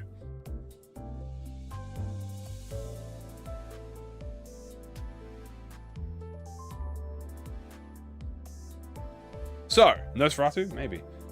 But yes, some of you guys did mention this already, chat. But there is still one identity left. And this identity, don't knock the lack of words. Okay? Because this one might underestimate you. That is the S-Corp Shunokun Honglu, who I think has been slightly overshadowed in this event. But, trust me, he kind of got that dog in him. So, here is his identity info. Very pretty, looks really good. He has 3 skills and a defensive with only 2 passives. Let's see what happens, shall we? So, here is only a 1-page. He's a 1-page identity. He is Bleed Poise. Which, yes, unfortunately, chat, I was wrong. I thought he would be Burn Bleed. But now that I know what his role is, I'm kind of glad that he's Poise Bleed. So, let's talk about him. First things first, identity info. He has a Poise Bleed unit. He has a 3-coin skill 1 with Slash. Constricting Aura Bonds. Aura. I'm just gonna say Aura Bonds. Constricting Aura Bonds. On use, gain coin power for every poise on self and bleed on the target. On the target. Where do you guys see? Target. Aura. On use, if the target has Trusted, I think I said Trused. If the target has Trused Honglu. Gain final power. On use, gain poise count. On the first coin, gain poise, inflict bleed count. The second, inflict bleed. The third, inflict bind. And then on hit, if the target has Trust Honglu, inflict Trusted, I think it's Trusted. Increase Trusted stack on target. Or tag it, I should say. So the biggest thing is this Trusted ability, or this Trused ability. I don't know how you pronounce it. I'm just going to say Trusted for the sake of the day. Here we have Avulsion Slash. Avulsion Slash, dude. Avulsion Slash. Trusted? Okay, I'll just say Trust. Trust? Okay, Trust. Trust? Trust? Trust. Trusted. Trust. Whatever. This is a 2-coin Lust Slash. On use, gain coin power for every X poison, self, and bleed on the target. On use, if the target has Trust Hong Lu, gain final power. On use, gain Poise count. First coin on hit, gain Poise. On hit, inflict bleed. The second coin, if the target has X amount of Trust Hong Lu, consume Trust Hong Lu on target to reuse this coin. On crit, inflict Avulsion Wound. Tag it. On crit, inflict Avulsion Wound. Reuse on hit, gain haste next turn. Reuse on hit, activate bleed on the target, lose bleed count. So this is a 3 coin. As you can see, you can reuse this coin. This is a 2 to 3 coin. It inflicts this Avulsion Wound and also requires this Trust and also W tag it.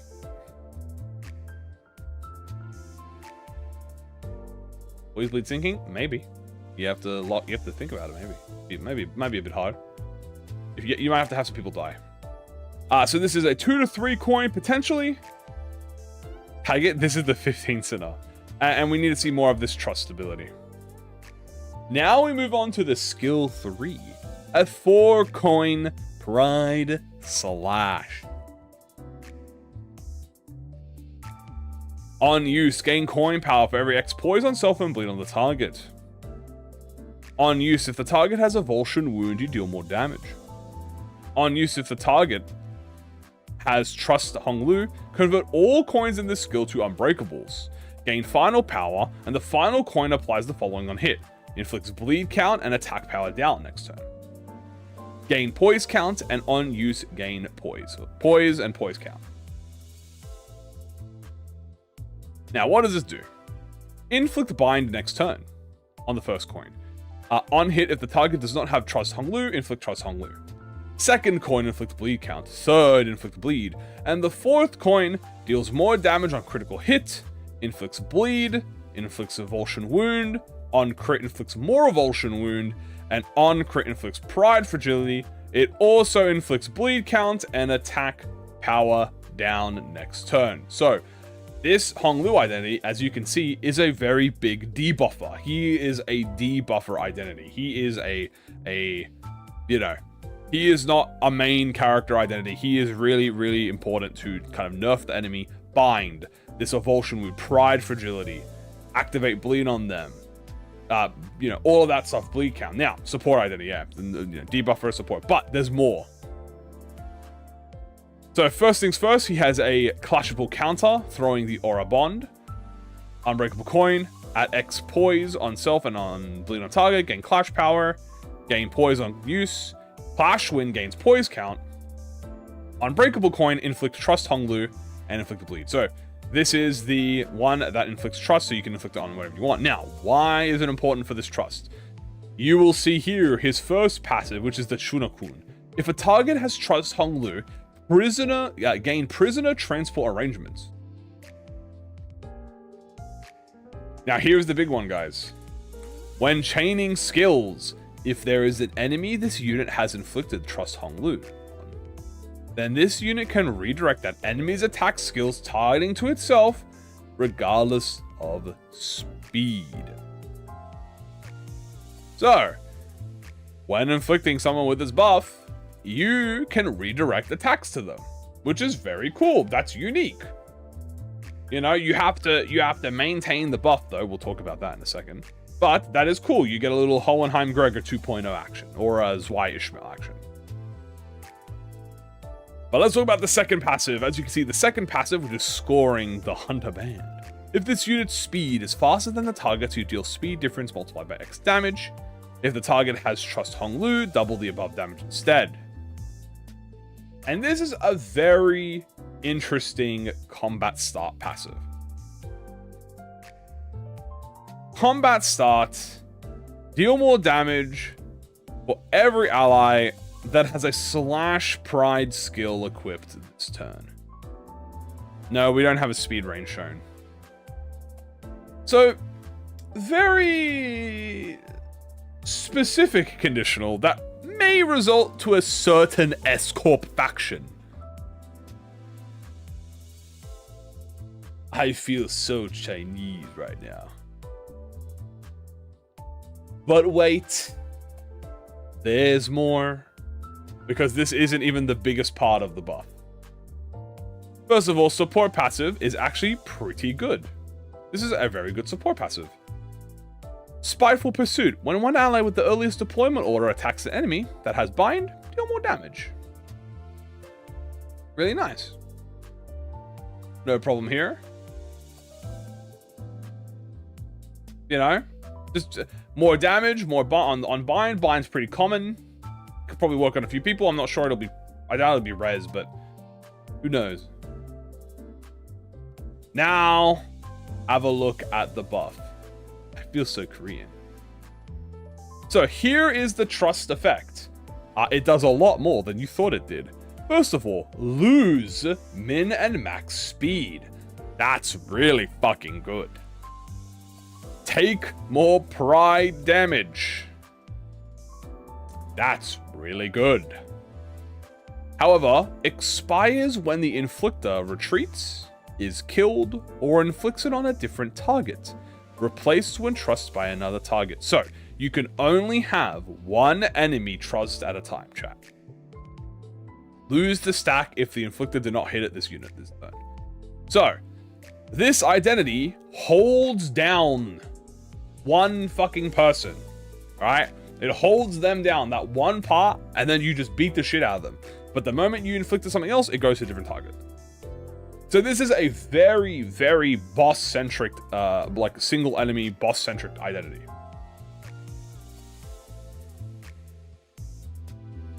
Then we have the Avulsion Wound, right? Turn start, gain bleed. Turn end, gain bind next turn. Turn end, lose stack. So this is kind of like Red Bloom Blossom. Funneling, you can use this with Red Bloom Blossom. As long as someone has at least 5 speed, that's conditionals met. Yep, this is a lasso upscale. As you can see, this is kind of like, remember how you guys were like, oh, Red Bloom Blossom? Well, here's Red Bloom Blossom's cousin. Avulsion Wound, right? This is pretty much Red Bloom Blossom's cousin. Free cousin, I should say. Chief Faust upscale, another Chief Faust upscale. And then you get the final buff. Now remember, you get this buff, chat, when you inflict Trust Honglu. So when you inflict an enemy with Trust Honglu, you get the Prisoner Transport Arrangement. In a clash against enemies that have the Trust Honglu, gain Clash Power. On hit against enemies that have Trust Honglu, inflict more bleed and gain poise potency. If there are no Trust Honglu targets, expire. Yeah, it's more like a She-Faust. That's why I say cousin. You know, She-Faust, Arrow, Corpus Theater. And, that's it. Unironically, not that fucking bad, bro. For a free identity, chat, you gotta remember. Now, what I like about this identity. Okay, because let me tell you what I like about this ID. This guy gives me the feeling of the gimmicky 2 stars. You know what I mean? Like, this is a gimmick 2-star, but he's a 3-star. And I like that. You know why? Because there were a lot of gimmick 2 stars back in Season 5 that I wish were 3 stars. Fang Hunt Hong Lu, Lantern Yi Sang. Mainly those 2, to be honest with you. Unless there's another one I can think of on the top of my head. But mainly those 2. And they didn't get the privilege of being 3 stars. But at least this identity can be a 3-star. Which means it's gonna have good value. And it's gonna be, you know, it's gimmicky, obviously.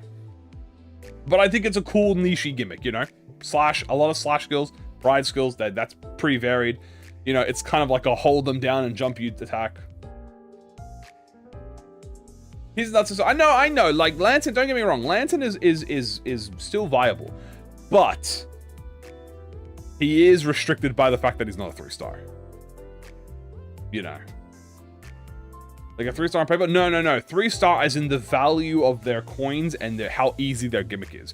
So typically a 2-star has a kind of a hard gimmick and is a little bit like, they have to make up for the fact that they're not a 3-star, so they don't get as like higher potential coins as the others or damage and stuff. So like Lantern you're saying is good, don't get me wrong. I love my boy. Right? But if he was a 3-star, that man would be even more of a monster than he already was. All 3-stars are basically just 2-stars. Yeah, they're just better 2-stars. There's just, that's it. It's just a better 2-star. This could also replace BL Otis. Yeah, so the idea, chat, in this, right, is if you had the Blade Lineage team, right?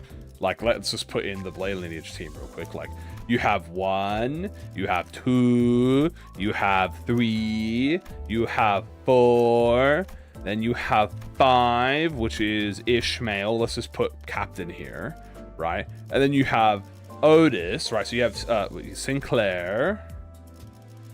And then you have Otis. First of all, you can already see that you have 1, 2, 3, 4, 5, 6, 7 identities. So with Ishmael, just pretend that Captain is Blade Lineage Ishmael. We have 7. Now, I'm gonna be 100% honest with you. I'm actually be 10,000% honest with you. You take Blade Lineage Otis and you dump her. I'm sorry. Fuck that. Put in the GOAT. We'll put in Fang Han here as a temporary. You put in the Shunikun Honglu. You rock this team? Oh my goodness, you're about to be a monster. Okay? Otis, I'm sorry. You're done. You gotta get out of here. You know why it doesn't matter? It doesn't matter because there are other identities.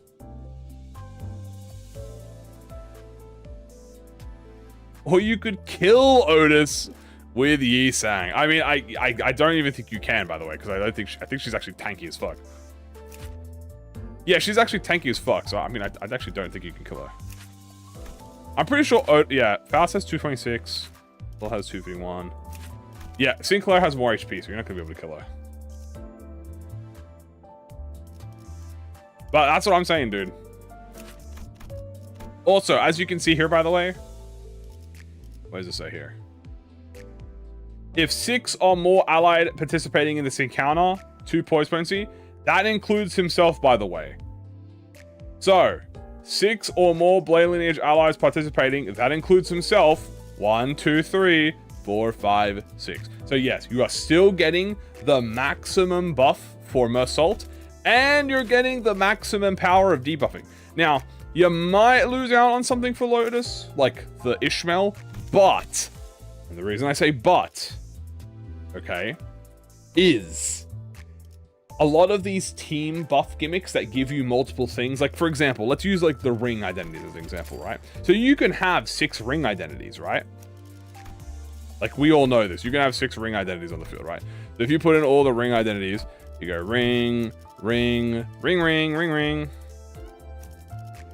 Otis, and 1, Rodion. Right, so you can have 6 identities on the field, right? However, the tableau that Hong Lu gets is specifically, okay, at 21. 21? If you have Otis on the team, in this instance, you are actually losing the same amount. You still get the skill 3 at the same amount of time if you did not have Otis. Because it's an odd number, like the way it is an odd number, right? I'm not going to do the math on it, but let's say it takes you 3 turns, right? It still takes you 3 turns with or without Otis. So the same thing could be possibly done with the Blade Lineage team in this instance, where, you know, you might get more of the buff, like you might get 6 of the buff for Ishmael, but she only needs 5 of the buff to get the maximum value of her effect, right? Like obviously for the scaling of the future. Don't come back when Biner Otis drops. What does Biner Otis have to do with Blade Lineage Otis? You do PL Sinclair? I mean, if you wanted to, I mean, you could replace Blade Lineage Sinclair, yeah. But I'm talking about if you're doing like a full Blade Lineage team. You know? Like, if you're doing full blade lineage, yeah, but like, okay, if I was gonna be like, oh, tell me, what do you think I should do for my blade lineage team? I only want to use half my team. Okay, I was like, you want to use half your team? I was like, okay, here you go.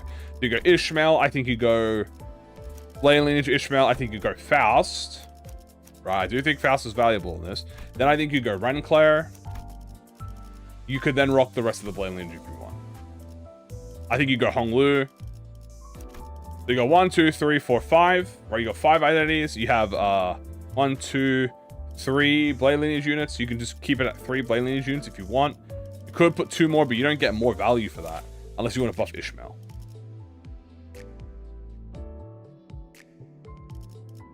Then you don't deserve a peep. Hell nah. Fuck that. You can use it to kill off a more drink the fallen. Okay, small problem with that, chat. I understand you guys want to frag her. However, minor issue. Sinclair has more HP than Otis, which means that he is the one who is targeted, as I can show you here. We also don't know how much HP Ishmael's going to have. Ishmael's probably going to have more HP. So, you need to get Yi-Sang. You need to get Fell Bullet to obviously target the person with the least amount of HP. Which is doable. You usually have Otis get killed or get her ass beat, which is pretty easy.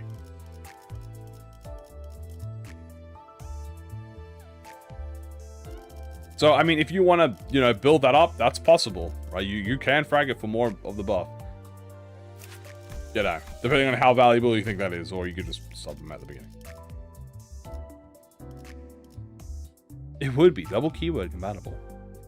Well, at the moment, so this is 1, 2, 3, 4.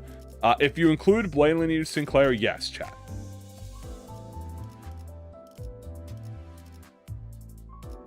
So if you have 1, 2, 3, 4, 5, 6, 7, yeah. So if you wanted to do a 5-5, you would probably just do this. Hey, you can just run. Yeah, you could just run a full team like this. 1, 2, 3, 4, 5, 6. Yeah. Get rid of Otis or have her die. Either or. What you could probably do, Chad, is you're trying to do Mirror Dungeon. You could probably get the web. The update looks good, yeah.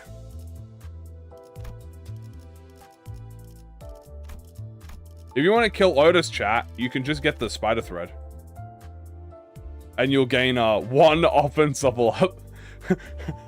What would you have? A blade lineage identity, a BL Otis, or 1 offense level up and defense level up?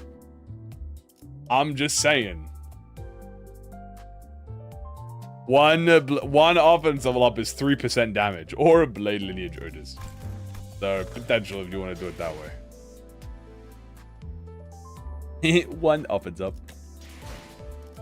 And as a reminder, if you use Mentor Mersault's Ego, he gains the Memoriam passive. Ish is getting his poise to self-sustain. That's 1 level off. $2. Oh yeah. Would you rather have $1 or $2?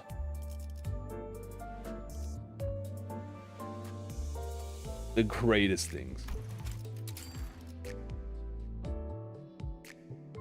By the way, only permakills if you have Ryoshu now? What do you mean only permakills if you have Ryoshu now? What? Where does it say that?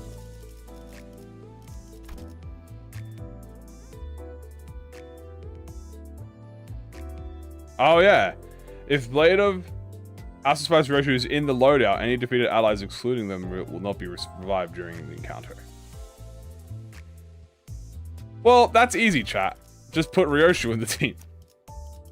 Welcome to the Blade Lineage comp. How may you enjoy our stay?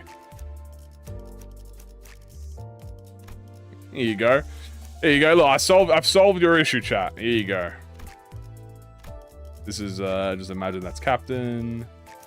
Just imagine that's Sinclair. And there's Otis. There you go. I've solved your problem.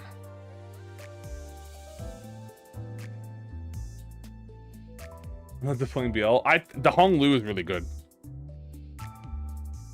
We have adopted her. There's also, you know, I'm just saying, like, you know, she is also poised. She also does have poise. She also does have inevitable termination. That means revives won't work on them. I mean, you just have to revive them manually. You know, that's not that bad. She's also master. She'll also fully, by the way, she also fully benefits from Honglu, his trust.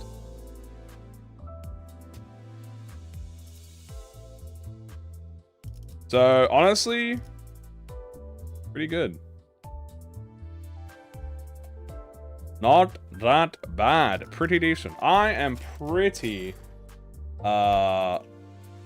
excited to see how people are going to use this. I'm also excited to use this. I really do. If you had to tell me what I'm most excited for, I mean, it's got to be the ego, right?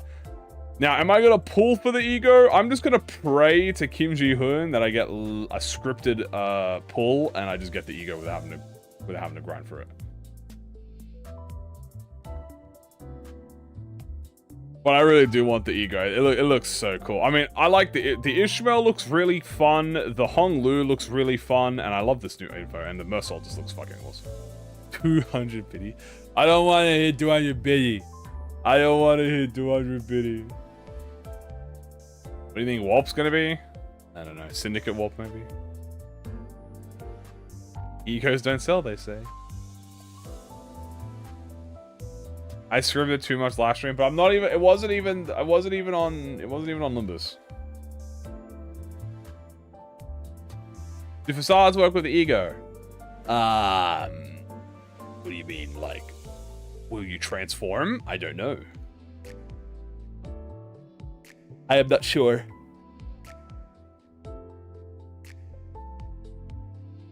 I am not sure.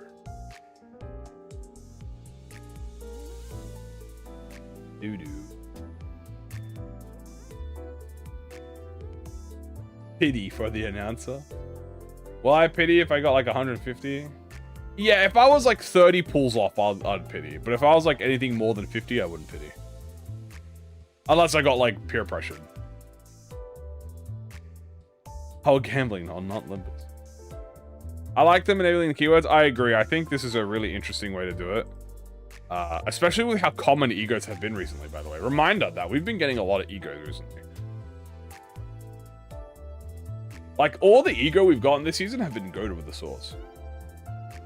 Yeah, even if you don't use... Because remember, even if you don't use Mentor, you still have a... Why am I in the mirror not on screen?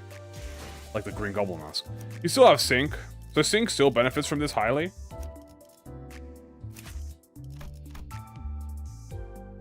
He's also haste, he gets poise, he has poise count. He has a lot of poise count. He also gets min-max speed, by the way. That's got to buff him immensely.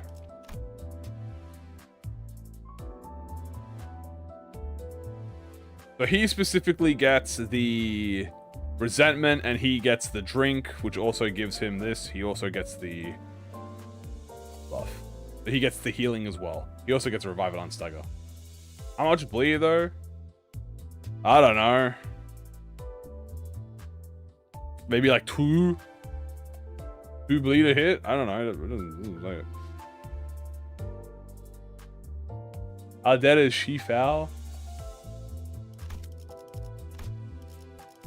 Shifao is more alive than ever. In fact, this is the Shifao's upscale, if you think about it.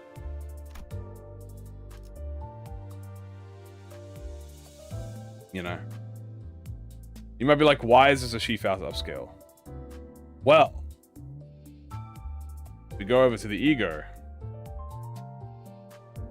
We can now give She-Faust swordplay of the homeland, the true essence, and buff her base attack skills. That sounds like a pretty good upscale to me. Also, you could technically ego.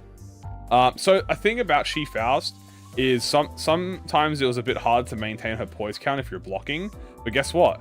Now, if you ego highest resin allies with earliest deployment order, you can give She-Faust poise while she's blocking and help maintain her poise stack. So, you know, good value.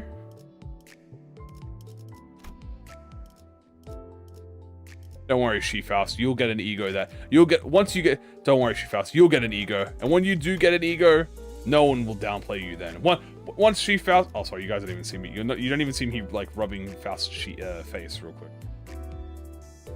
Don't worry, She-Faust. Once the Eugen identity leader comes out, everyone will turn around on you. You see, and then they're gonna want you back. Once we get Eugen Ryoshu or Eugen Otis, one of those two. The Shanks and Luffy image when it's Kimchi, Hood, and She-Faust. Shanks sacrificing his arm. Kimchi Hood sacrificing his arm for She-Faust.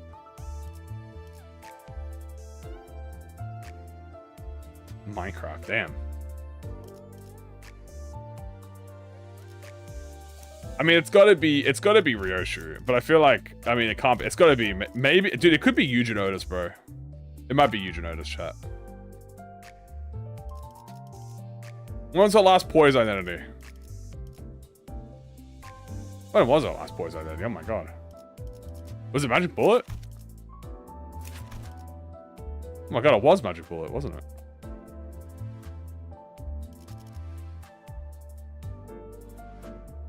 Honestly, chat, you want to know, unironically, you want to know how to fix She-Faust. I'm not even kidding with you.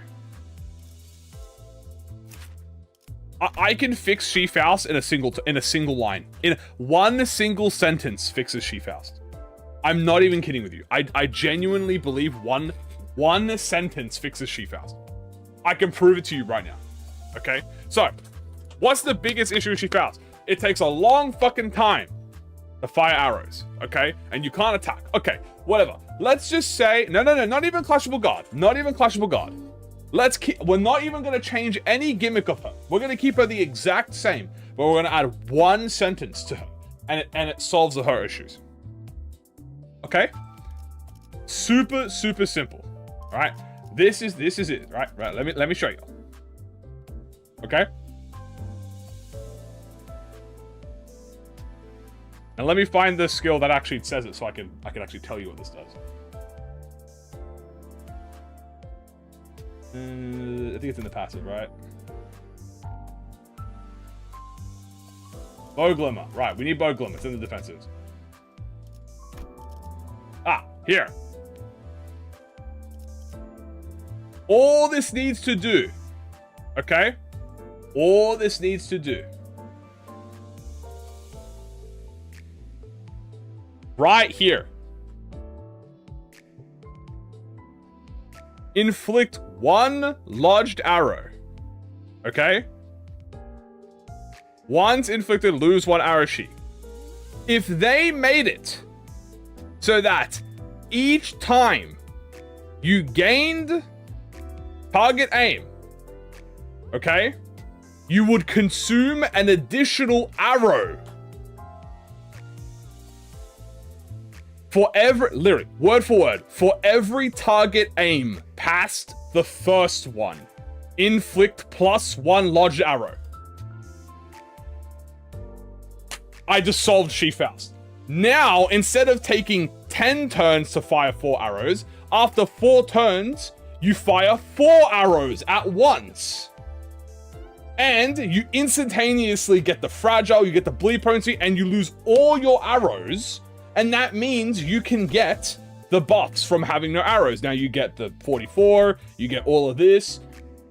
Boom. Solved instantly. Now, is she going to be the best thing in the world after that? I mean, no, you're still consuming 4 turns, but guess what? Guess what? You don't need to do all 4 turns.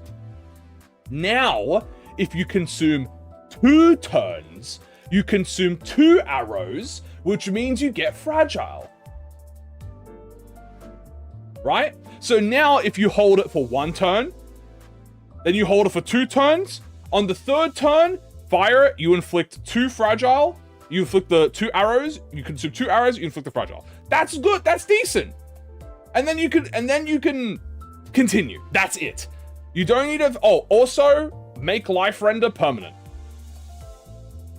I think that's fair. I think you make life render a permanent effect. That's it. So you see how this on kill gain life render? I think you make life render permanent. Now this is extra. This should be permanent. I don't think it should be... this is not the only buff like this in the game that is not permanent. Life Render should be permanent. It's 2 offensive, 1 final up. It's not going to be the end of the world. There is another identity who has a buff similar to Life Render that is also not permanent. And it's Fell Bullet, who gains Fell Bullet. And he only gains Fell Bullet if he killed an ally. This should also be permanent. If this unit killed an ally, gained Fell Bullet, it should just be permanent.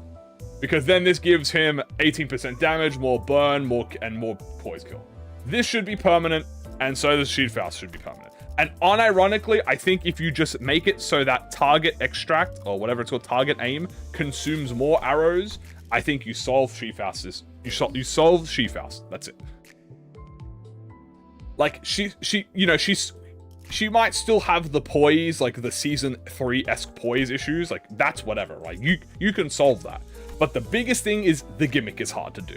This solves the entire issue with the gimmick. Kim Ji-hoon, ProjectMoon employee, whoever is listening in, hey, I don't know what you need to do to get it done, but that deadass, just add that one line to target aim. Just add, for every stack of target aim past the first, consume +1 arrow sheet. There you go. That's all you need. And boom.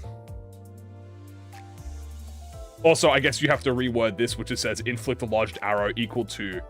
I guess this would be different. This would become inflict a lodged arrow equal to target aim. I guess would be how I would describe it, and then lose... So yeah, inflict lodged arrow equal to target aim, lose target aimed arrows. There you go. And then on kill life render, like on kill gain life render. Flat, and that's it. Keep everything else the same. Then you'll actually get instances where you run out of ammo. You can keep her out of ammo. She'll get poise more often. Don't even need to make her. You don't even need to make her have a clashable guard. Although if you want to give her a clashable guard, that's just a bonus. But she doesn't even need it, to be honest with you. Like, she can keep the normal guard. And there you go. And that's how you fix Shield Faust. Very simple change.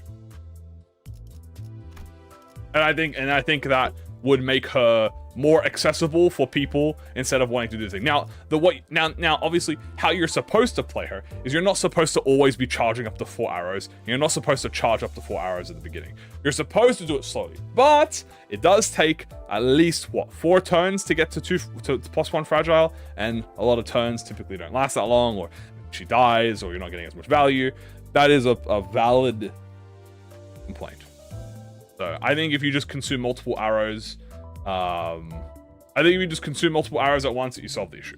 Even if you don't fix life render, just consume multiple arrows at once. Also, I guess make that do more damage. I'm not really sure how to... I don't remember if this does more damage.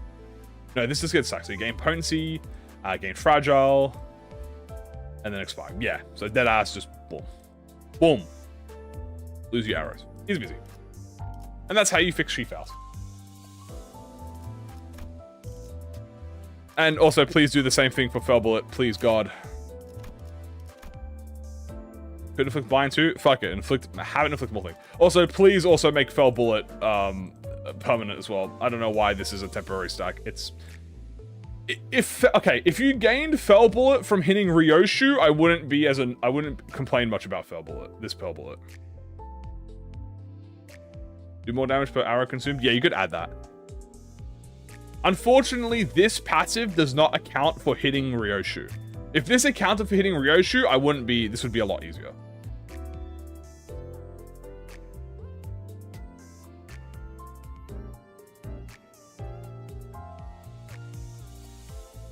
No, because this only procs if you killed an ally. If it was the sister fans, hold up, that might be fine. Does always activate mean always activate if the ego is used? No, at the start of combat. So if you have the ego in your slots, like your ego slot here, it's just, you have the effect. The thing about Fell Bullet, right, is he is actually a very strong identity. I really do love Fell Bullet. I think he is super slept on. I think even if you don't max out his 7 torn memories, his skill 3 does big damage. But, and I say this with a but, the Fell Bullet buff you get is kind of useless. Because the optimal use of, not even the optimal use, the normal use that your idea with Yisang is you use them with Ryoshu. And Ryoshu, the whole point is that you're not killing your allies, right? So, Fell Bullet, this buff should either be if this unit killed an ally unit using its attack, or if this unit attacked Ryoshu, the Contempt or Ryoshu, at wielding Gaze of Contempt, right? Because like, how does the targeting work? Hold on, let me look at the Ryoshu buff and read how it says here. It says it here in her passive. Yeah, before using skill, if Encorp Ryoshu has Contempt of the Gaze and can use her base skills to use Ice Shell Fire anytime against Ryoshu, right? So, in this Fell Bullet thing, it should be if this unit killed an ally unit using its attack, or attacked Ryoshu or attacked Gaze Contempt Ryoshu while the buff Contempt of the Gaze is active, gain Fell Bullet. Right? Then it can be temporary, because you're like, okay, I've shot at Ryoshu, I now gain Fell Bullet, which means my next shot is going to be even stronger. Or if it doesn't work like that, just make it permanent. I want to ask a question. If we were getting Ungdo Fee, does that mean we ever get an Ungdo support unit? Will she have the same prosthetics? A support unit? What do you mean by that?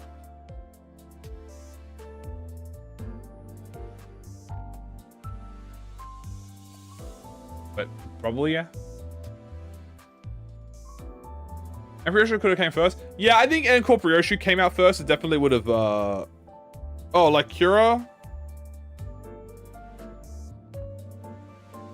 Oh, we probably have Ongdu and Kim as assist units, chat. I assume we have Ongdu and Kim as assist units. I assume Ezra is not going to be an assist unit in this one.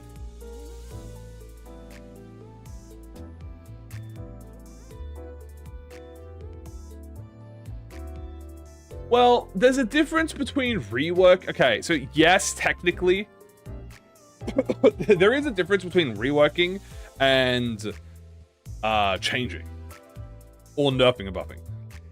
Malfaust was people were angry about Malfaust because she was overpowered already. Like, she was OP. So they wanted to use her because she's OP. I promise you, I don't think anyone is going to be mad if Fell Bullet Yisang gets made better. Right?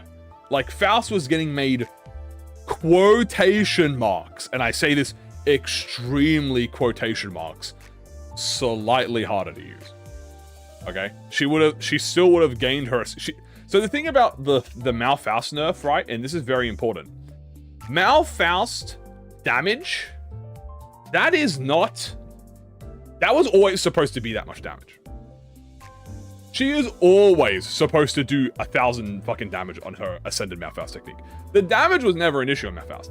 The problem with Malfaust was that you would have permanent Ascended skill 3s every turn because of an oversight of how fast she gained the buff, right? She gained it too fast. You gained 5, and then you gained, I think it's 5, and then you gained 3 for every Deathrite on the target, and she would already have 2 Deathrite. So she would literally fulfill her own conditional instantaneously. Yeah, 5 Tanju from activating the effect, and then another one for every Deathrite activation. So you add Deathrite, which you always will have, so she activates like 3 times a turn. And then every time another ally triggers it, right? So literally, look at this. 5 plus 5 plus potentially 7. So she gains about 17 theoretical a turn, right? They should have raised the cap. Yes, that's what they were going to do. Now, would that have made Malfaust slightly worse? Instead of getting Ascended technique every one turn, it might have been 2 to 3 turns, which is what the standard Ascended skill 3 is typically at nowadays, right? Right, nowadays, you can get about 2 to 3. And that's why that's why a lot of the player base, well, I say a little player base, it was mainly like the Korea, Chinese, like CN, the Asia player base. I don't know how much the EN player base gave a shit about it. I think the EN player base was more about Talisman Sinclair, which is fucking funnier. I don't remember. But yeah, that was what was going to change. Her damage was going to stay the same. Her strength was going to stay the same. What do you mean every one time? She gets it every 2 times? No, she gets it every turn. If you activate skill 3 and use Ascended High Show technique on the target, you will get Ascended skill 3 every turn. once you get it the first time. Like, once you've activated it the first time, and as long as the enemy doesn't die instantly, which 9 times out of 10 they will, you get it every turn. Like, when we're fighting Yinlong, you get that shit every turn. You just keep S3ing or countering, and she just gets it. But with Yi Sang and Chi Faust, like, everyone knows generally that these are characters that could use a little bit of that extra oomph. You know what I'm saying?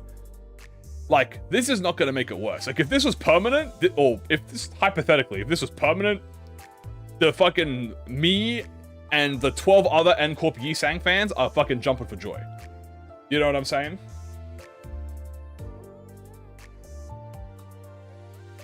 +6 from proccing the marks. Yeah. So you get 10 per turn. More than 10 per turn. So, like, if Fell Bullet becomes permanent, like, what are you really getting if this is permanent? 18% extra damage, 3 bleed on hit, and more poise count and poise kill. It's not that bad if this is permanent. If this is permanent, it is not that bad. Or make it so that it activates on Ryoshu. I would honestly prefer it just activate on Ryoshu if it's not permanent. Because if this could activate on Ryoshu, then you get that around maybe every 3 or 4 turns. You can get the Fell Bullet, you know? Is your poise up? Yeah, but you have to kill someone. You know how hard it is to kill an ally with the S3? Do you know how long it takes for you to gain the Fell Bullet? If you are optimal on your Yi Sang, right? Trust me, I use this identity.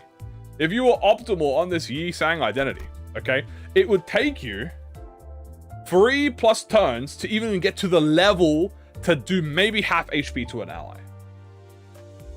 You know? You could use the ego instead. Yeah. But then why just use the ego again? Like, we're not talking about Mirror Dungeon here. Like, Mirror Dungeon's different. You know? We're not talking about Mirror Dungeon here. We're talking about normal gameplay. The Fell Bullet needs to proc more than just killing an ally. You need to crit to get this fast stuff. Yeah, you need to get crit. And you can get crit on him pretty easily. You just use skill once, but that takes time. So we're not accounting for SP gain. Then you have to account for poise. It takes over 5 turns minimum to get ready to kill allies, right? Yeah, the torn memory but the torn memory is not the problem. I'm talking about actually killing an ally. That's hard to do. Like, you are not killing an ally 99% of the time when you're playing with the identity. Unless you're doing a Mirror Dungeon cheese spam. But guess what? When you're doing Mirror Dungeon, you kill them in 1 turn anyway. It doesn't matter. The fight ends in 1 ego.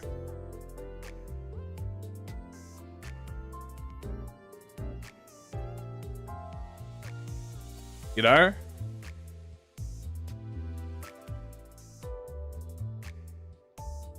There is no downside in making a permanent buff. I think killing an ally is a pretty detrimental thing. So you should get a nice juicy buff for it. You know what other enemy, you know what other unit in this game kills an allies and get a pretty good fucking buff for it? Now, she's a seasonal identity, correct. But she still kills allies. She still gets a fucking fat chunk of buffs for it. Doesn't the S3 scale? Yes, I'm not saying he's bad. I'm not saying he's weak at all. I'm saying the complete opposite. He's actually very, very strong.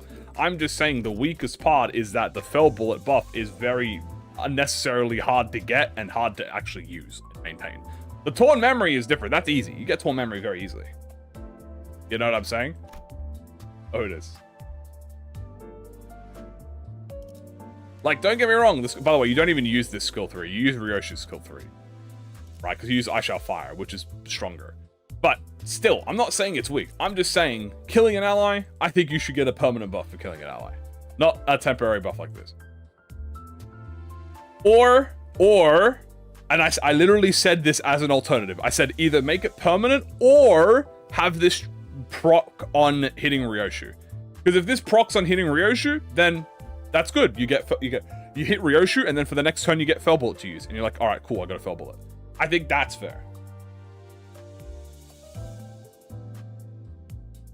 S3 scatters to other enemies. Yeah, so the way that the S3 works is that it only scatters on allies. But I don't think that's actually a problem. I'll explain to you why I don't think that's a problem. Because if you target a single enemy with this, he just hits both of them, the same enemy twice, and he just fucking annihilates them. Is avenging my family for Otis only one turn? Great question. I'm pretty sure it's permanent, isn't it? We'll check.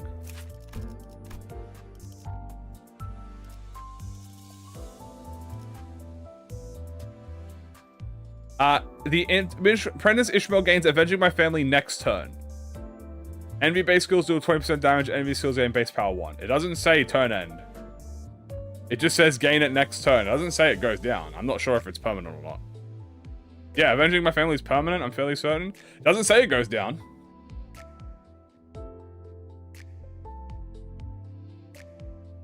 So, permanent. Yeah. So, I don't think there's an issue. As I said, I think there's two versions you can do.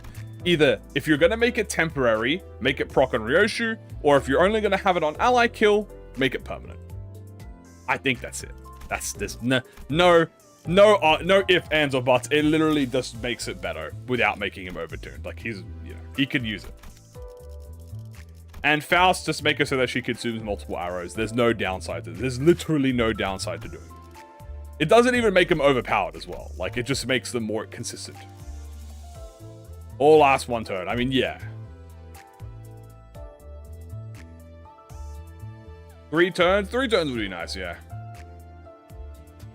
You can make it 3. If you make it 3 turns or something, that'd be cool. Or maybe make it like Fell Bullet. You gain Fell Bullet equal to Torn Memory divided by 2.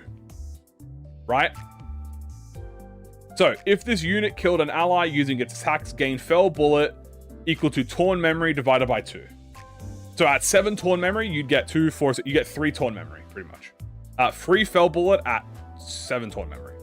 So you get 3 turns of it. That's pretty good. Or if you only have 3, like, you only have 2 Torn Memory, you only get 1 turn of it. Hello. Are they useful or not? I plan on trying them next season. I think they are good. Can I just turn into a fixing stream? I don't know, just bring it up. Yeah, Orshu is really good. And I think, look, I use them in my Lux. In fact, do I have my Lux activation right now? It's slash right now, but I use them in my Pierce excavation. Hold on, I have proof. Pierce excavation, boom, right here. I use them in my Pierce excavation, and it's very useful because in the excavations you generate the, way faster, and you just get like, just start shredding them. So it's really good. How long can enemies survive? You already popped a big damage removal on them. Very easily. Because half the time you don't even get to use the goods. You don't even get to use this on a good skill. You get to use this on like S1. Like, not valuable, really.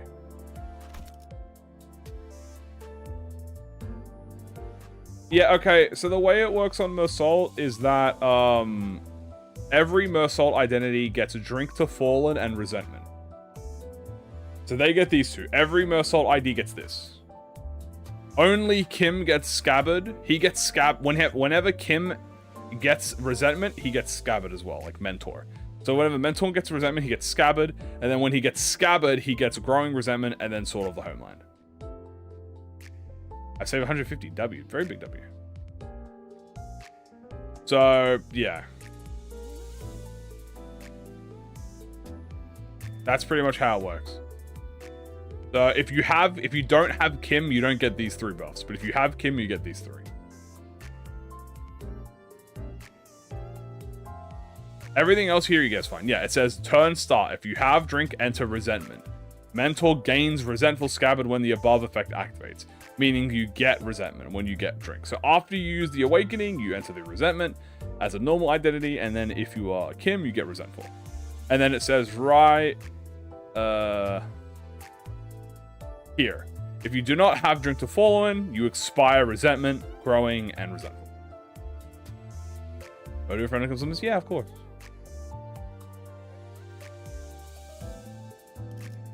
And that's really it, guys. That's about it. Yeah, the following effects expire. Yeah, pretty much. It lasts for however long. And if Blade Lineage dies, the more of them die, the better. So, guys, I'm not gonna lie to you. That's pretty much about it for today. I did say we're not doing any Limbus today. That is, we were just going to talk about the IDs. We talked about the patch notes. I will be putting timestamps in the stream now. We're not doing any MD today. Saving my energy for tomorrow. No. You get the scab at the same time. What are my current thoughts on the IDs egos? Very cool. Very excited. Very happy with what I've read so far. So I'm very excited to see him on the day. Uma? No.